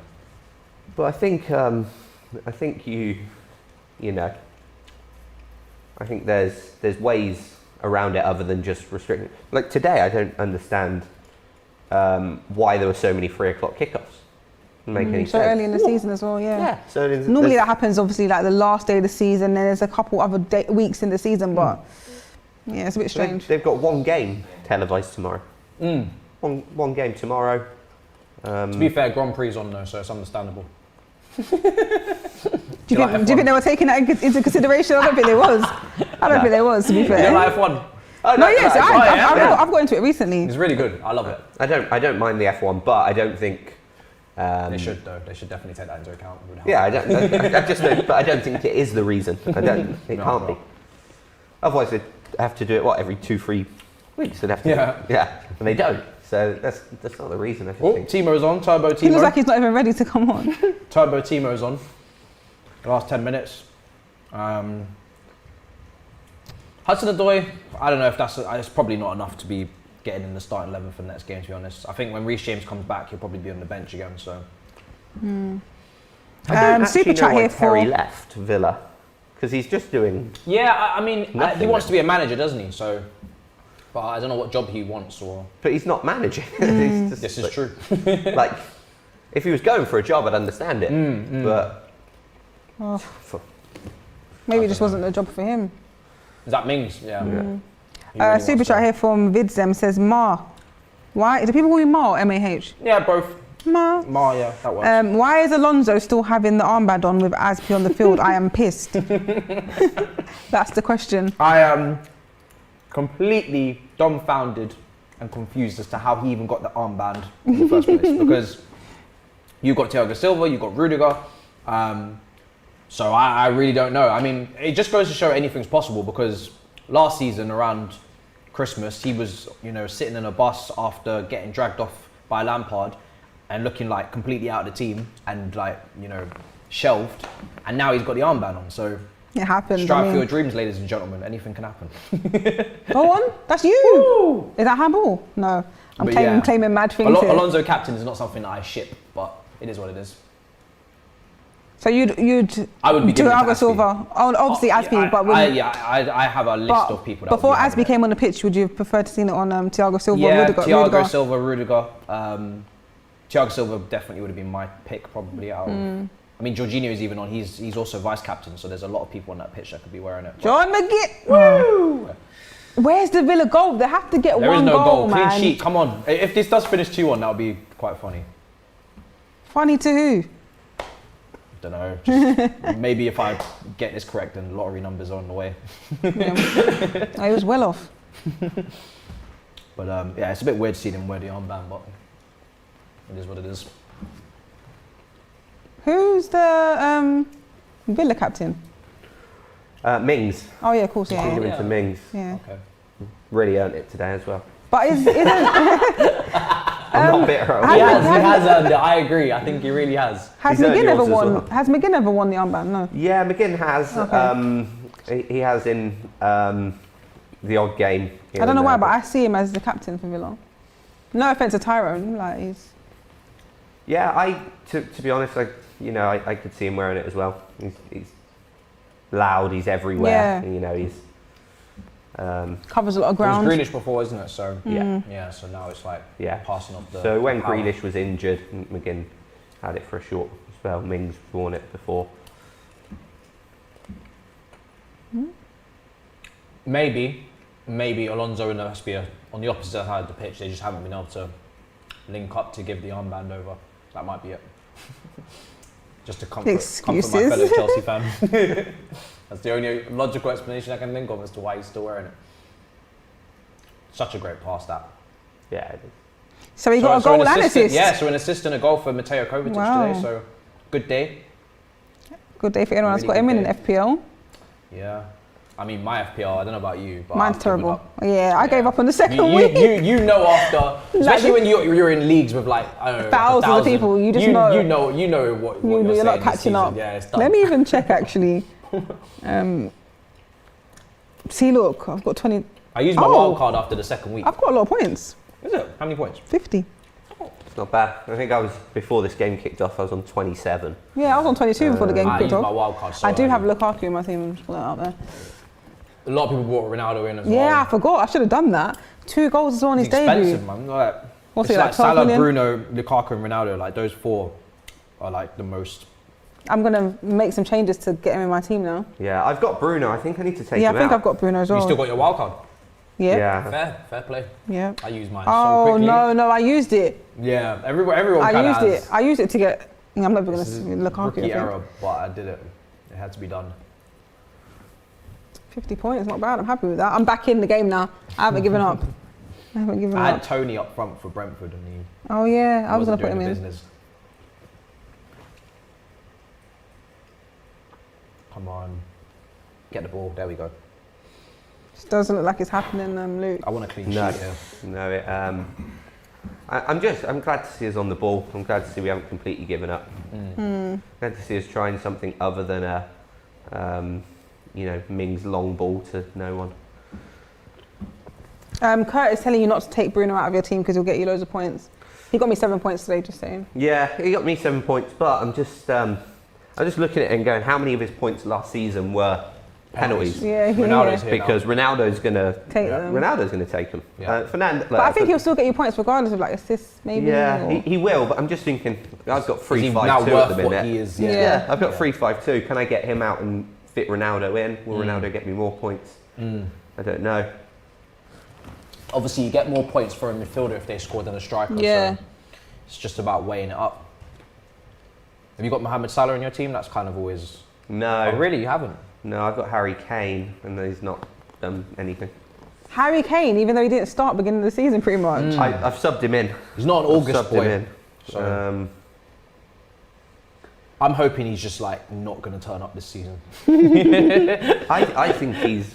I'm sure he will, but I think he's got away with one massively because the amount of stick I see Grealish getting for leaving amicably, complimentary of the club. Yeah. You got 100 million for him, compared to Harry Kane trying to force his way out, not showing. Like, I think he's got to turn up this season, or you know. I think Harry Kane just forgot to book his return flight. He was just out, he was just out in Return America. flight from where? I think he was in Miami or something, or in America. Oh, okay. Yeah, it's just some simple misunderstanding. Do you know what I mean? He loves Tottenham, man. A comment here from Big Stepper says Chelsea founded in 2005.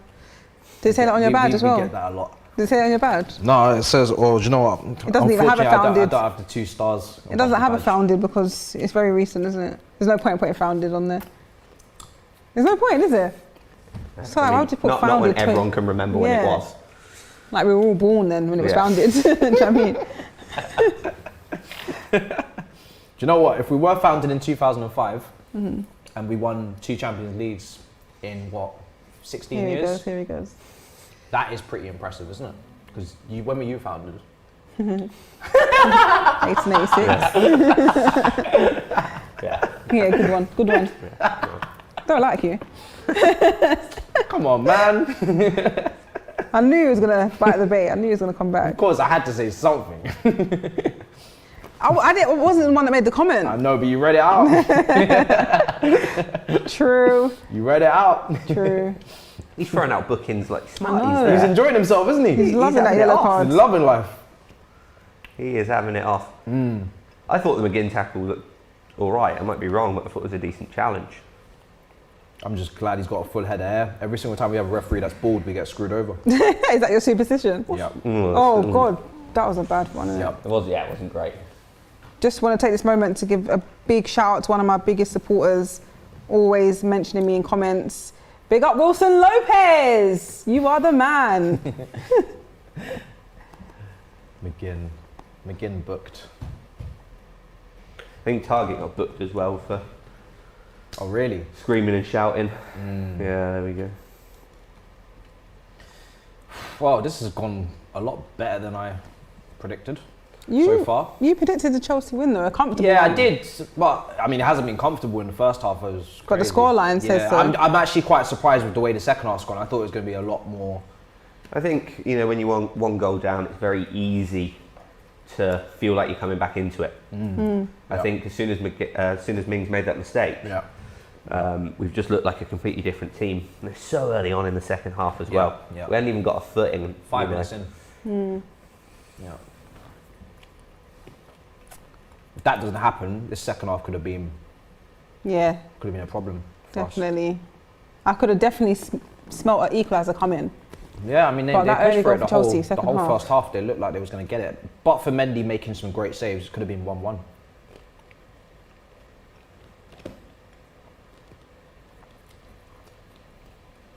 Love that manager. He's a good manager, He's but he actually does look like changing. a die-hard villain, doesn't he? What do you mean, like a villain fan? Yeah, no, he just looks like he just looks Oh, like an he's- actual villain. like an actual villain. Really? Did you think so? Yeah, I didn't get that vibe. What do you mean? Like in the cartoons and that? Nice Yeah, guy. he's just got he just looks a bit evil. He looks like he's, you know. Up to no good. Yeah, looks like James Bond's going to come out and take him down. Wow.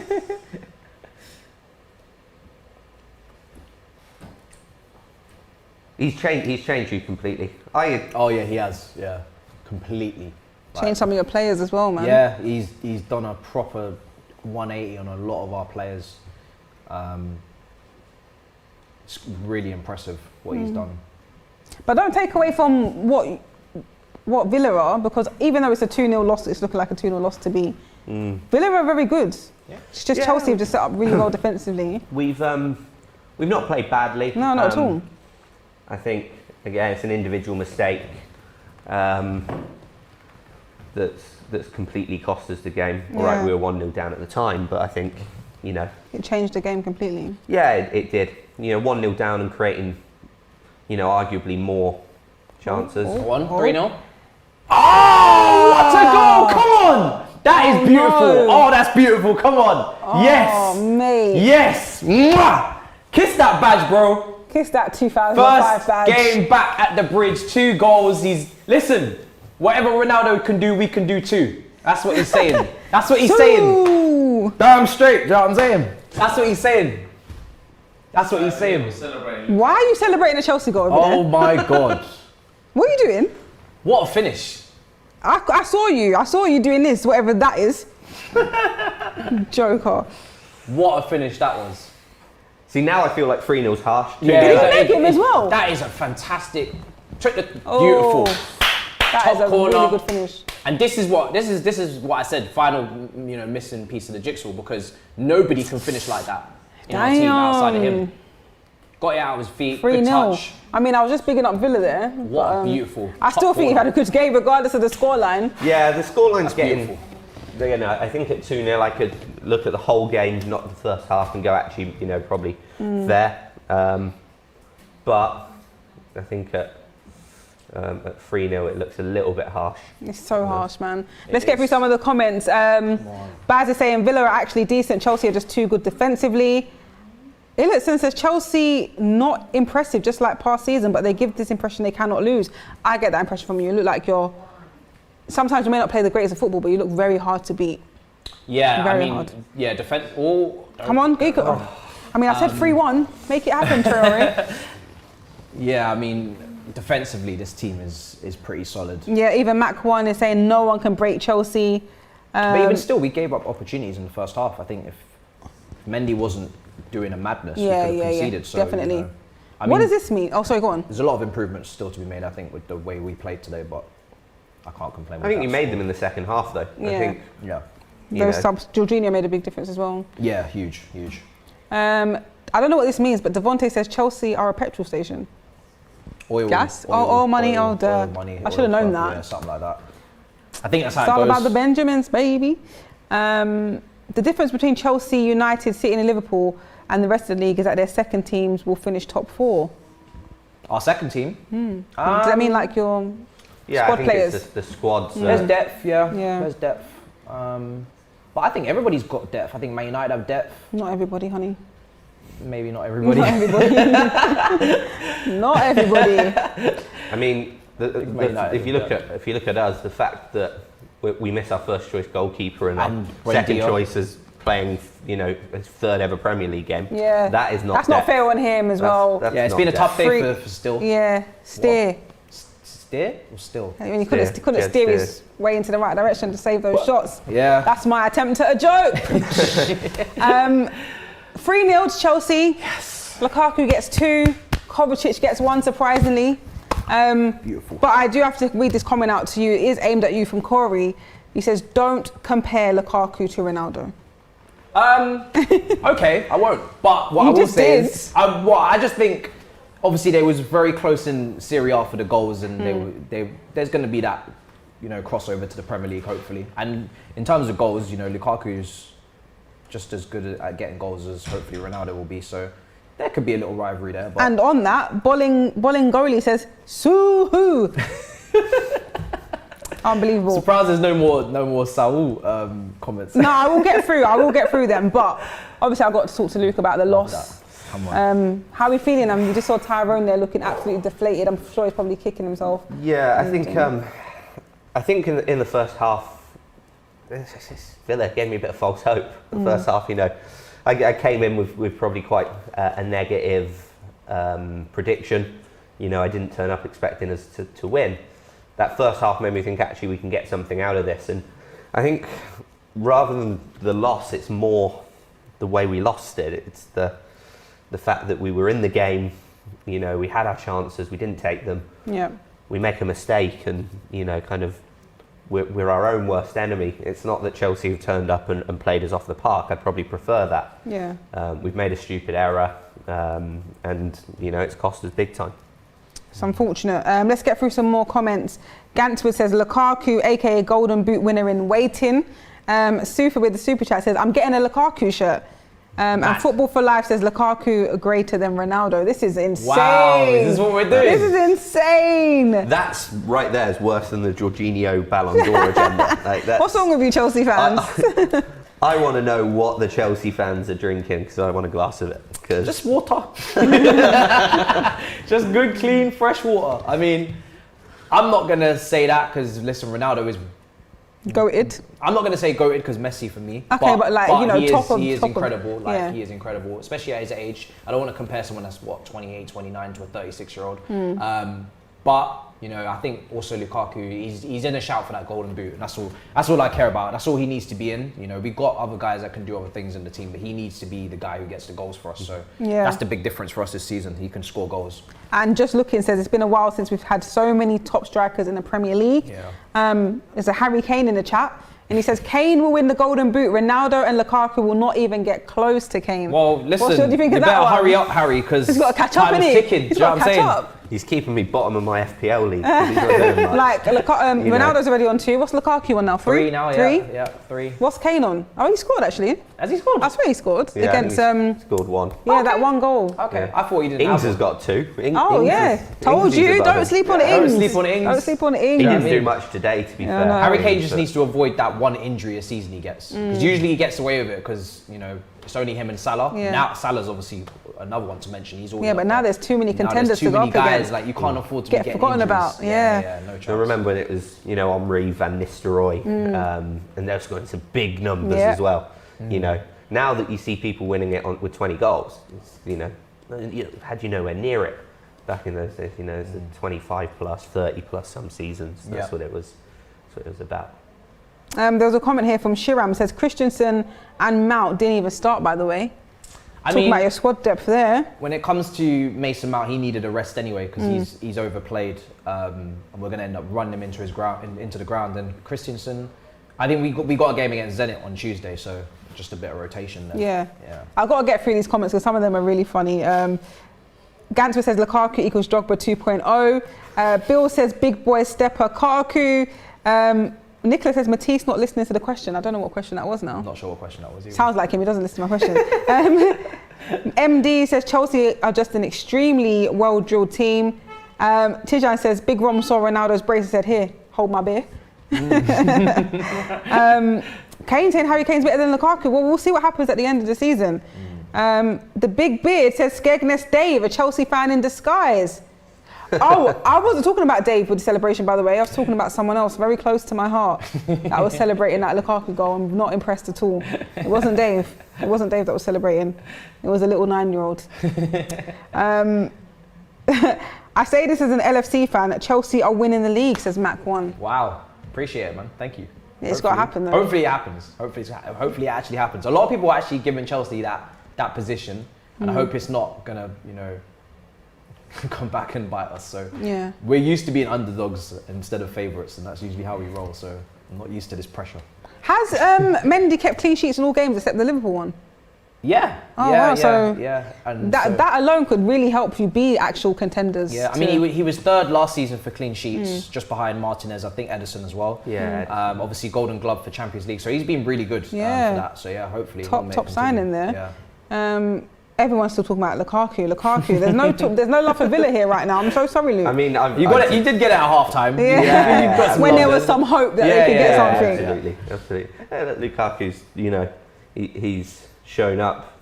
Good on him. I think he'll have a good season. As I said earlier, I think he was, you know, harshly treated by United. You know, you want your striker to score goals. He was scoring goals, and you know they never really replaced him and struggled. So yeah, I think he'll.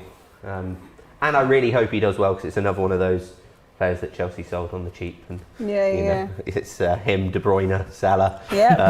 You know, the better he does, the funnier it becomes. So I'm into it. Mad. Joey saying, did you? Yeah, I went to the Arsenal game. I was there. I'm actually knackered right now. Tired. Playful says Chelsea is a small club. That's not very nice, is it? And also Melvin says Mendy was second, not third. Really? I better. thought Martinez was ahead of Mendy. I don't know, we've got to get the stats out, mate. Yeah, we've got to get the stats out. I thought it was Edison, Martinez, and then Mendy. Mendy played less games, but I'm pretty sure that's how. But maybe not. But it was them three, top three anyway. Yeah. Edison definitely won it. Yeah. I thought Martinez. What's your hopes for the season then for Villa? I think coming into the season before I watched us play at all, it would have been pushed for this Europa Conference League is, you know, just so I get a chance to have an excuse to travel, I suppose. Yeah. But no, now I think realistically Villa fans have got to understand it's going to be a bit of a transition. We're going away from being a one-man team to, you know, trying to be an actual team rather than, you know, having that one route tactic. So I think the first half of the season's going to be slow. I hope we don't panic, and, you know, even after we beat Newcastle, I see, you know, loads of Smith out shouts from the Villa fans. Who? Yeah. Oh, wow. Yeah. It's a bit. Wow. Yeah, It's a bit much, isn't it? I know, I wasn't expecting that. There's a big, you know, the whole way through last season, big shouts. But as soon as, you know, they go, he's not going to take us here, he's not going to take us there. But you got to ask the question, who's going to, you know, we're moving forward, and who are we going to bring in? So I think top half of the table, we threw it away right at the end last year. As long as we're in the top half of the table, that's progression. But I think realistically, we'll probably, you know, be between 12th and 8th, somewhere around there. I kind of had you guys down as trying to challenge for European places. Yeah, same. Minimum, obviously, Conference League is, I think, is it 7th or 8th? Seventh? I think 7th. Yeah, but I think you should be trying to aim for around there, because you got a good team. You're not in Europe, so you've got the advantage that maybe those other guys that are in Europe are going to have to play more games a week. So you've got time to prepare every week and nail down some. Yeah, I can't judge too early. I mean, we haven't seen what I would call the starting 11. Yeah. You know, together. Bailey's playing bit parts where he's been injured. You know, Martinez, Buendia away today. We've had, you know, a bit of a mix. McGinn was out. We missed Mings for a game. It's all of these sorts of things you've got to take into account. We're sitting, you know, middle of the table. We've got a bit of a tough run. You know, I think it's Everton, United, Spurs. Yeah, so that is a tough run. Yeah. Might suit you. You said last season you bet against top 10. So. Yeah, absolutely. So I think get through those games, get the 11 together, and then look at where we're at to see where we're going to finish. Yeah. Perfect. What about you? You're talking top of the league, aren't you? Yeah, I mean, really. I asked for his top 4 earlier. He said Chelsea top. Yeah, I mean, to be honest, when you add the final piece of the jigsaw, which is what we've done, and there's a clear difference, you know, in the games that we've seen with Chelsea and Lukaku, the difference of just having that finishing touch with the defence that we have makes the team pretty complete. So a lot of that team is in their prime as well. There's a lot of guys like, you know, Kante, Jorginho, Lukaku, Aspi, they're all, you know, late 20s, early 30s. So this is the time to win the Prem for a lot of them. So yeah, we should be leaving this season with a Prem or go and get the Champions League again. But if you don't get one of those major trophies, it's a little bit like, ugh, you know. So yeah, I think we should. He said it like it's absolutely nothing. Yeah. You've got to get the Prem. Listen, we'll just get another Champions League. Chelsea fans are we're not really normal. We're a little bit like. I think it's a word beginning with like D. we absolutely have to be, you know, programmed winning. to just win. There's been no pain since 2005. yeah, literally. Yeah, we're very much programmed. If we're not winning, it's toxic. Do you know what I mean? So, wow. Yeah. Just There's a lot of Villa fans we're not like wired that, and I don't know where it comes from. We're not wired right. That's all I can say. Yeah. But it is what it is. At least you can win something. Yeah. I mean, look, you see this light blue? I'm not a fan of it. It needs to be dark blue. That's how I see it. So The royal got blue. to make that change. Yeah, got to make that change. 100%. Blue for Leicester. I knew you were going to. Could you imagine they done it again? If they did that again, that would be insane. You can't really get angry when Insane. Leicester win the league. You just got to just admire it. They're one of those clubs that you just. Yeah, you just. Whatever. Everyone's got a little soft spot for them. Yeah. But I can't see it happening again soon. No. Definitely competing. Like they'll flirt around top 4 for They a little always bit. do. Yeah. They always I think do. They've looked like a bit. I don't know if the new signings or what, but they've looked a little bit weaker. This year. I mean, half of their defence today was Saints' defence from last year, Bertrand, Vestergaard. That's not where I want to be getting my back four from. Yeah. They've signed 2 of the players that they themselves put 9 past. True. And go, come on down, that's going to... Do you know what? I like the look of you guys. Yeah. I'm going to bring you in. You're great lying on the floor. We saw what your weaknesses were. We can definitely see what your weaknesses are. Yeah, it's... They brought in Samari, midfielder from France. He should maybe get eased into the team. They kept Maddison as well. Vardy's still scoring. They got Daka, you know, Iheanacho. So they have the Barnes as well. They got the basis of a really good side. But to keep continuously flirting with top 4 and not actually getting in to get that extra money and then revamp the squad and, you know, really go and push the boundaries, it can only go for so long. So yeah, you see it with championship sides. If they, you know, get in the playoffs 3 or 4 years in a row and don't make it. Derby County is a great example. Yeah, Derby were, you know, we beat them in the in the final, and they were there or thereabouts before, and now they've just dropped. A lot of these owners come in, you know, take on championship teams with the intention of getting that Premier League money. It's not the same. They go, right, everything we've got to give it, give it straight away. But if they don't, then get it. And it's something that ended up in us going down as well. Yeah. You know, we had people come in and go, under Martin O'Neill, you know, that team you said you remembered. Unbelievable team. But that was Champions League or bust. Yes, yeah. And unfortunately for us, it never quite got it. He was always around that 6th, 5th area with Everton. I remember. But it was bust. Yeah. And, you know, we were very, very close to being in some serious financial trouble. Yeah. Serious financial trouble. They're throwing out like 60 grand a week contracts to players like Habib Bye. Just like it's I like don't even remember that. I don't even remember who that is. Yeah. Did you make that name up? Yeah, who's we, Habib we Bye? signed him from Newcastle. I thought he was like, yeah, we signed him from Newcastle. He was like the reincarnated Titus Bramble, and we're throwing 60 Christ. grand a week at him. Reincarnated Titus Bramble. Yeah. That's the nice description of him. That's the PG version. Oh, God. So yeah, it was a tough time, and then you know the years in the Championship, the same thing. You know, it's always hard supporting what a lot of people see as a Premier League team when you're in the Championship because it's just, you know, 24/7 just banter coming at you. I bet. And there's no good outcome on a Saturday. You rock up as a club of a Champions League, and you turn up to Barnsley and you win. They go, well, it was Barnsley. Do you know what I mean? We lost to Barnsley in the FA Cup. Well, there you go. Maybe I should put more respect remember that game. I don't know maybe why. I should put more respect on Barnsley. Just Barnsley are a problem. We got put out by Stoke. It's always those type of teams, though. It's always. Yeah. It's always. I've got 3 comments I want to read out here. One says, from Aditya, saying Chelsea fans are arrogant. Simple. I think that's from when you said just grab a Premier League and a Champions League again. Another one here. That's his hope. Another one from Mike. He says, ask Luke, how important was John Terry to Dean Smith at the Villa?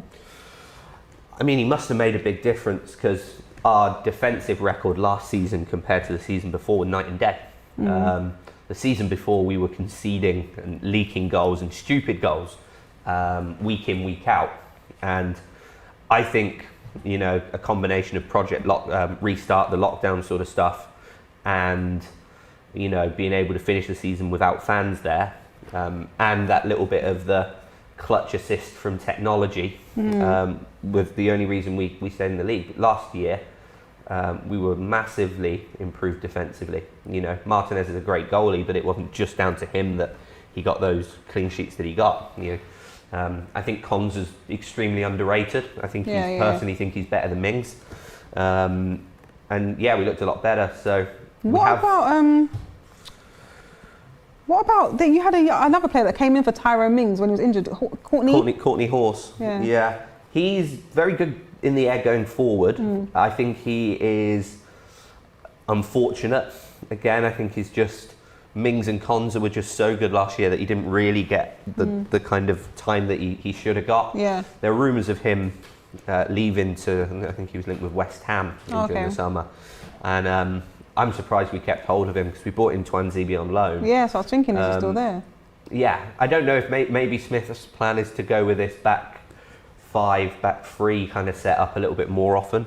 That's the only reason I can see we bought Twanzebe in, because I think Horse was, you know, more than good enough as a third choice. I don't think that was where we needed to strengthen. Yeah. But no, I think Terry made a difference. I'm seeing some of the same mistakes we were making 2 seasons ago creep in first few games of this season. Yeah. It's early days, you know, might just be a little bit of the disruption, might just be coincidence, but yeah, he made a huge difference. He did a big job for us. Looking at the other side of the picture, attacking wise now, Nico B says, it's criminal that Salah doesn't get mentioned in the same category like a Kane or a Lukaku. I mentioned him. Yeah, briefly. Yeah. I mean, he's on FPL, he's down as a midfielder. He's a winger, isn't he? Yeah. So he's not really an out-and-out striker. But in terms of goals, he's up there with the best of them. I think he was just behind Kane last season, wasn't he, for the Golden Boot? I believe so. Yeah, I know he was up there. I think it was joint for goals, and Kane won it on assists. Okay, right, yeah. So yeah, I mean, Salah's proved himself already in this league in terms of consistency. He's brilliant. There's loads of Spurs comments coming in now. Oh. And one says, all of Poch's aura comes from one man. Could you guess who that one man is? Poch. When Poch was at Tottenham. Like all of his goodness, his good luck comes from one player. Who do you think that player is that he's referring to? It's either Son or Kane. I have no... Son? Is it Son? No, it's neither. Who is it? He said Lucas Moura. Why? Who scored a hat-trick in that most important yeah, game. of course. Yeah, Without that Lucas Moura hat-trick, Poch would never been considered good enough for PSG. Who was that against? Ajax? Ajax, Yeah. but then he dropped him for the Champions League final. Which was insane. Which was insane. But I was happy, mate. I was buzzing. As soon as I seen that, I was like, they've lost. Yeah, I mean, Kane why did you obviously- do that? Yeah. Kane, I swear Kane was carrying a little injury or something He was, like that. Yeah. he was, and then he didn't. It was the It was a strangest- big decision to make. Now, do you the keep the guy who's in form, or strangest- do you yeah. bring in Kane? He brought in Kane. I think if you leave you're damned if you do. If you leave Kane on the bench, And you And you win. lose, you people lose. criticise you. People go, "Well, you've got Harry Kane sat on Yeah. your bench." Yeah. You know, there's only it's unless you're going out and winning games, it's tough to be a manager. Yeah, you can't win. But I still But think it was a crazy decision. That Tottenham team never deserved to win the Champions League anyway. No, they weren't. yeah, They weren't the Champions see, we League agree on winners. something, man. I don't know why there's so many Kane comments coming through, but someone says, I just hope Kane doesn't lose his passion for football because Nuno's football is boring. It is boring. I agree. Hey, listen, Jose Mourinho out, Mourinho in. You know what I mean? Yeah. Boring for boring. Yeah, boring for boring, but Like for like. yeah. That's even more boring though. Like I don't know if is it more boring? Can you get I actually genuinely think it is. It actually the is. levels of What boredom is this, here? what is Do you this know why I hate think for it's- Nuno? Is it for the Wolves and Midlands No, rivalry? Or? I think if you go into the right club and put that style in, it works. Like I've always, your Big Sams and that sort of thing. There's certain clubs that they're great managers for. But as a football fan, I wouldn't want to see Big Sam turn up at Barcelona and start getting, Dembele playing as a, seventh right wing back. Yeah. And, I wouldn't want Yeah. to see that. And I think, Tottenham have got some good attacking players. It's about all they've got. I don't want to see the argument could be Tottenham don't have a winning identity. So what is... Everyone says the Tottenham way, but you haven't won anything. I've never heard the Tottenham way. There's people with that Poch, he plays good football, stuff like that. But then if you haven't won anything, then you can't really complain. But if someone It's comes the in. history of the Is Tottenham. Santo going to win anything? All right, let me stop, man. Let me stop doing that. I love it. I want to ask you actually. We did top 4, so it's been a common Expand thing. it. Yeah, it's still been a common thing to do top 6. Who's the other 2 teams that are outside your top 4? I think I had Leicester 5th and Tottenham 6th because of the Conference League being a distraction. Okay. I think I agree with Leicester 5th. Yeah.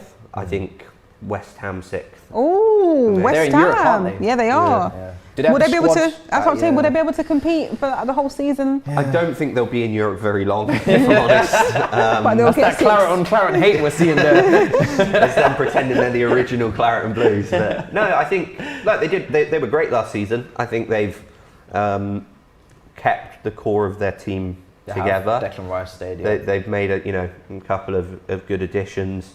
I don't think if they go deep into Europe and they surprise me on that side, maybe they will fall off. I don't think they've got the squad to do both. But I can't see them going particularly far into Europe. And I think if maybe they get through the group and lose in the first knockout stage, that last run of the season without any distractions, They'll get Europe again. you got to look at it as well. They're probably focusing on Europe. They go out of the cups. You get to He's right in their whole season. I was surprised that I guess it was Lingard maybe wanted to stay as well, but if they had got Lingard, I would have just probably pushed them that bit. He was an incredible fit for them. He looked like he was at home. Do you know what I mean? Scoring goals, confident in between the lines, and he never went, and that was quite surprising because I thought, if Lingard's at his best in that team, he was getting England shouts. Yeah, 100%. He has a good record for England, and the World Cup's coming up. I don't think he would get into. Well, judging by what the England squad is like now, I think it'll be harder to get in when he's at United. I know he scored today, but the competition at Man United is ridiculous. I mean, you're trying to compete for Bruno and Rashford's there and Sancho. It's a lot. So It's a lot. yeah. I think he's the type of player as well that is better as a bigger fish in a slightly smaller pond. The thing that made him great at West Ham is everything was going through him. Yeah. Everything was going through him. He had He was the main man. Yeah. He was, yeah. And he's the sort of player that if everything's going for him, he will create. Yeah. He will. You know, It felt like a Ross Barkley at Everton when he was also going on those surging runs Yeah. and scoring goals. Obviously, Joe Willock did it at Newcastle as well. But yeah, it's a shame. Yeah, I think a lot of players need that constant. It's the confidence, going through them isn't it? constantly. Yeah. Yeah. You know, if you look at Grealish at Villa versus Grealish at City, he's not been as effective so far because Less touches. less touches are going to mean less. It's not going to be. We're not going to get the same Grealish that we know from Aston Villa and City. No. It's a complete different football. No, because he got away with quite a lot at Villa. Yeah, no, it's true though. You know, like if he tried something he probably really shouldn't have tried, but it's, you know, the times he's created, you Villa fans are like, yeah, you know, let him, give him that license. He's got credit in the bank. Yeah. But he's not going to get that license at City because And he's not the star anymore. No. he can get plucked out of that team, and there's probably 4 world-class players waiting to To take his spot or just You've get got- involved. you know, Sterling started here and there, but you haven't seen much of Foden. You haven't seen much of Mahrez really this year. So yeah, he's got to start doing something to. Ooh, the most Premier League wins in history. Chelsea was second on 600 there, and I've missed the rest. I think Arsenal were You know- third. Yeah, Oh, are were they? I Chelsea and so. United. I mean, I would United, expect that. I Chelsea, mean, Arsenal. we were great at one time. That's sad. It is.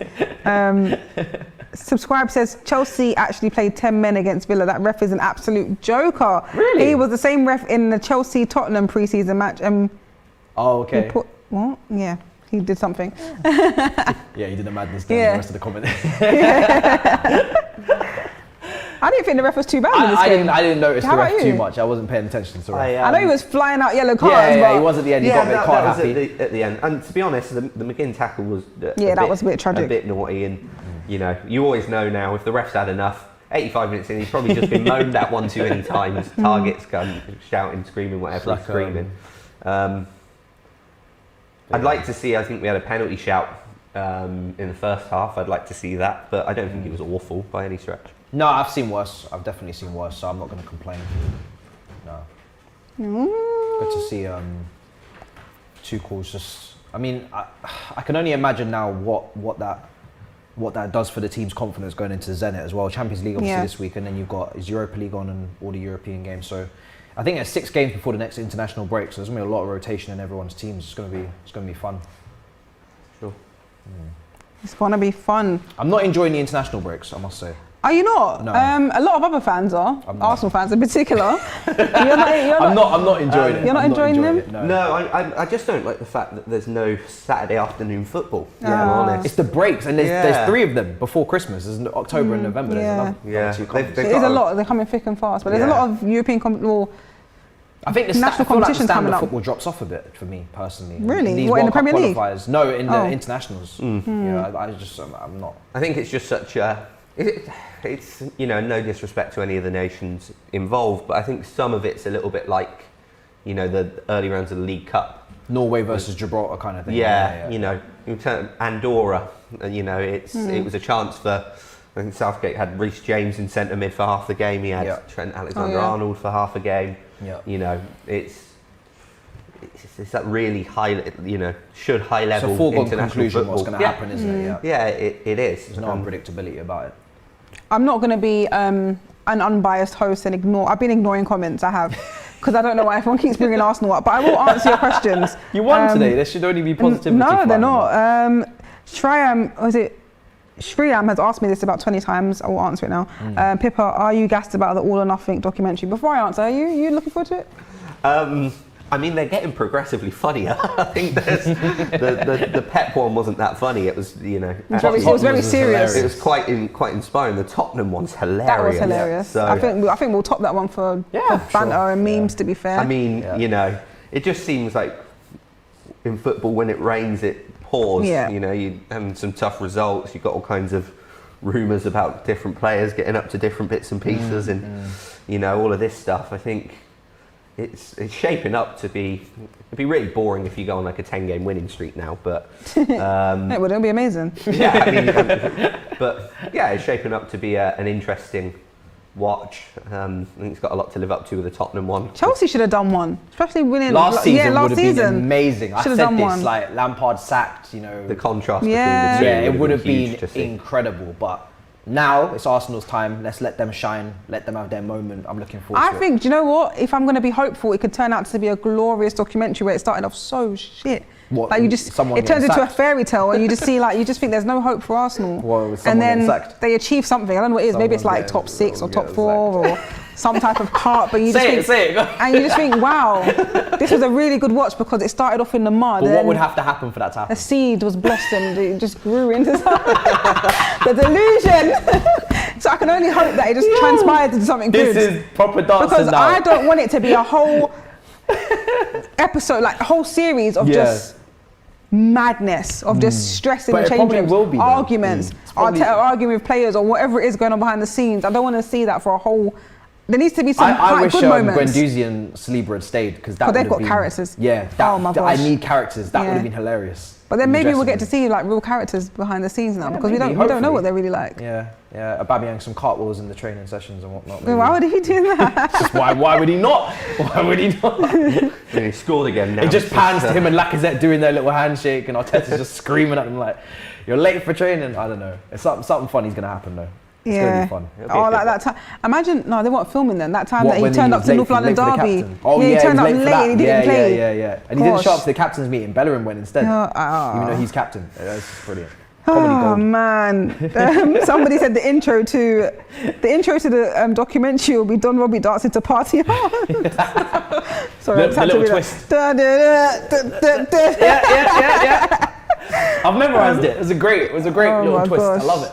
I love it. Azil says, I want to watch Saliba play desperately. It kills me. We saw only one game and a friendly against MK Dons. That's enough Arsenal talk now. I'm not ignoring your comments. It's enough Arsenal talk. It was Chelsea v Aston Villa. Chelsea got the 3-0 win. I was hoping Villa would get on the score sheet though, man. I was Yeah. hoping. I know you was. So Ollie Watkins. we had the chances too, though. Ollie Watkins had about 3 or 4, like 3 definitely good chances. Yeah. But Mendy was just too good for him.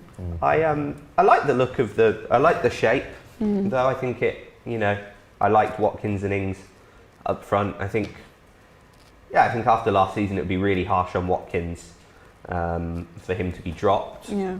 Got to play Ings, he scores goals regardless. Watkins did need a lot of chances per goal last season though. Did he? Yeah. Yeah, he did. Indecisive. He did. I think he hit the woodwork like 7 times last year. Yeah, so, and today. But you're not overly reliant on him now because you've got Ings. Yeah. Which is a good Yeah. thing. So I think we need to play both of them. I just need to, it's going to take time. It's going to be a slow start to the season. Yeah. I just hope, one of the best we looked was when there was no fans. I'm just hoping that the toxicity doesn't kind of start creeping back in because I don't think that that's going to help. Yeah. You can start to see it on, social media, all of that sort of those comments. About what though? Oh, about how we look, how we're playing, the whole Grealish thing. People are still rattling on about it. Really? I thought It takes time. Some fans will stick with I that. thought Villa fans would have been quite good right now. Do you know, it's Obviously, I know you sold Grealish, but the reinvestment was good, and the way that they They're were probably very not looking at that, transparent. though. They had the video, yeah, but like the way that you're, I don't know who the individual was in terms of where they are in your hierarchy, but they came out and did the social media post with the video. it's Purslow, the CEO. Okay, right, and they explained themselves. Oh yeah, And I it was saw that. 100 million. Like it's not like you sold him cheap. That is a lot of money for 100%. Grealish. Yeah, So it is. Yeah, I think there's just a group. And look, realistically, all clubs have them. They just appear right now to be more vocal than a lot of other Villa fans. It's just nothing's right. Too much for Buendia. Bailey not proven in the Premier League. Ings too injury prone. There's a problem with everything we did. We sort of let Hurahan go out on loan. Bear in mind he's never really had a good Premier League performance. But once actually against Newcastle 2 years ago. Worst thing we could have done, it's a shambles, it's this, it's Really? that. Yeah, there's wow. and I'm sure I see some of the same names make opposing points. Like, it's just like, it's just Two like accounts. They just want something to moan about, do you know what I mean? But I'm optimistic. The club and the and the board seem to be moving us in the right direction. The board have bought in like 16 academy players that we've actually paid for over the last kind of year. They've gone with the approach that if you're 18, you shouldn't be in the under 18s. You should be in the under 23s. Okay. You know, if you're 23 and you're not in the first team, you're not good enough. Sorry, see you later. Yeah. So really, kind of. So I think it's good times ahead. I just think, you know, hopefully the fans can be patient with it. Yeah, of course. I know it's going to be hard after this game, but it was in-form Chelsea. Chelsea have been doing particularly well in the last few years. And I don't think we looked bad. You didn't look bad. I don't think we got played off the you didn't. park. No. Chelsea took their chances. Very we didn't. respectful. That was. I hate to do this to you now, very but good team. we're gonna wrap it up. But before we do, I know it's painful maybe for you to do this, but man of the match. It's got to be Lukaku. Yeah. Or Kovacic. What was you going to say? Oh, okay.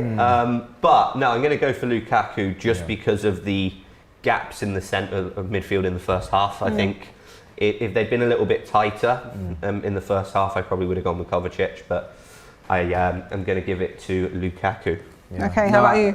I completely agree. I mean, goal and assist is really good for Kova. Yeah. It's quite incredible, remarkable actually, and surprising. You seem so shocked. I am still shocked. I need to go and watch that replay and check it actually happened. But like you said, the gap in the midfield with the defence in that first half, we were just way too open. So you got to give it to the Lukaku, the goal scorer. To the return to the bridge. Look who's back. Yep, look who's back. That's the hashtag. Yeah. Well, guys, thank you so much for tuning in. It was Chelsea 3, Aston Villa 0. Big up to today's panellists, Aston Villa fan Luke. Thank you for coming down. No problem. And of course, Matisse, your debut as well. Thank you. Yeah, it's a pleasure. Hope you're not back because I don't want to see Chelsea celebrating in front of me again. I'm joking. It's all love. It's all love. Big up all you guys that tuned in, and we'll see you on the next one. Take care. Have a good weekend.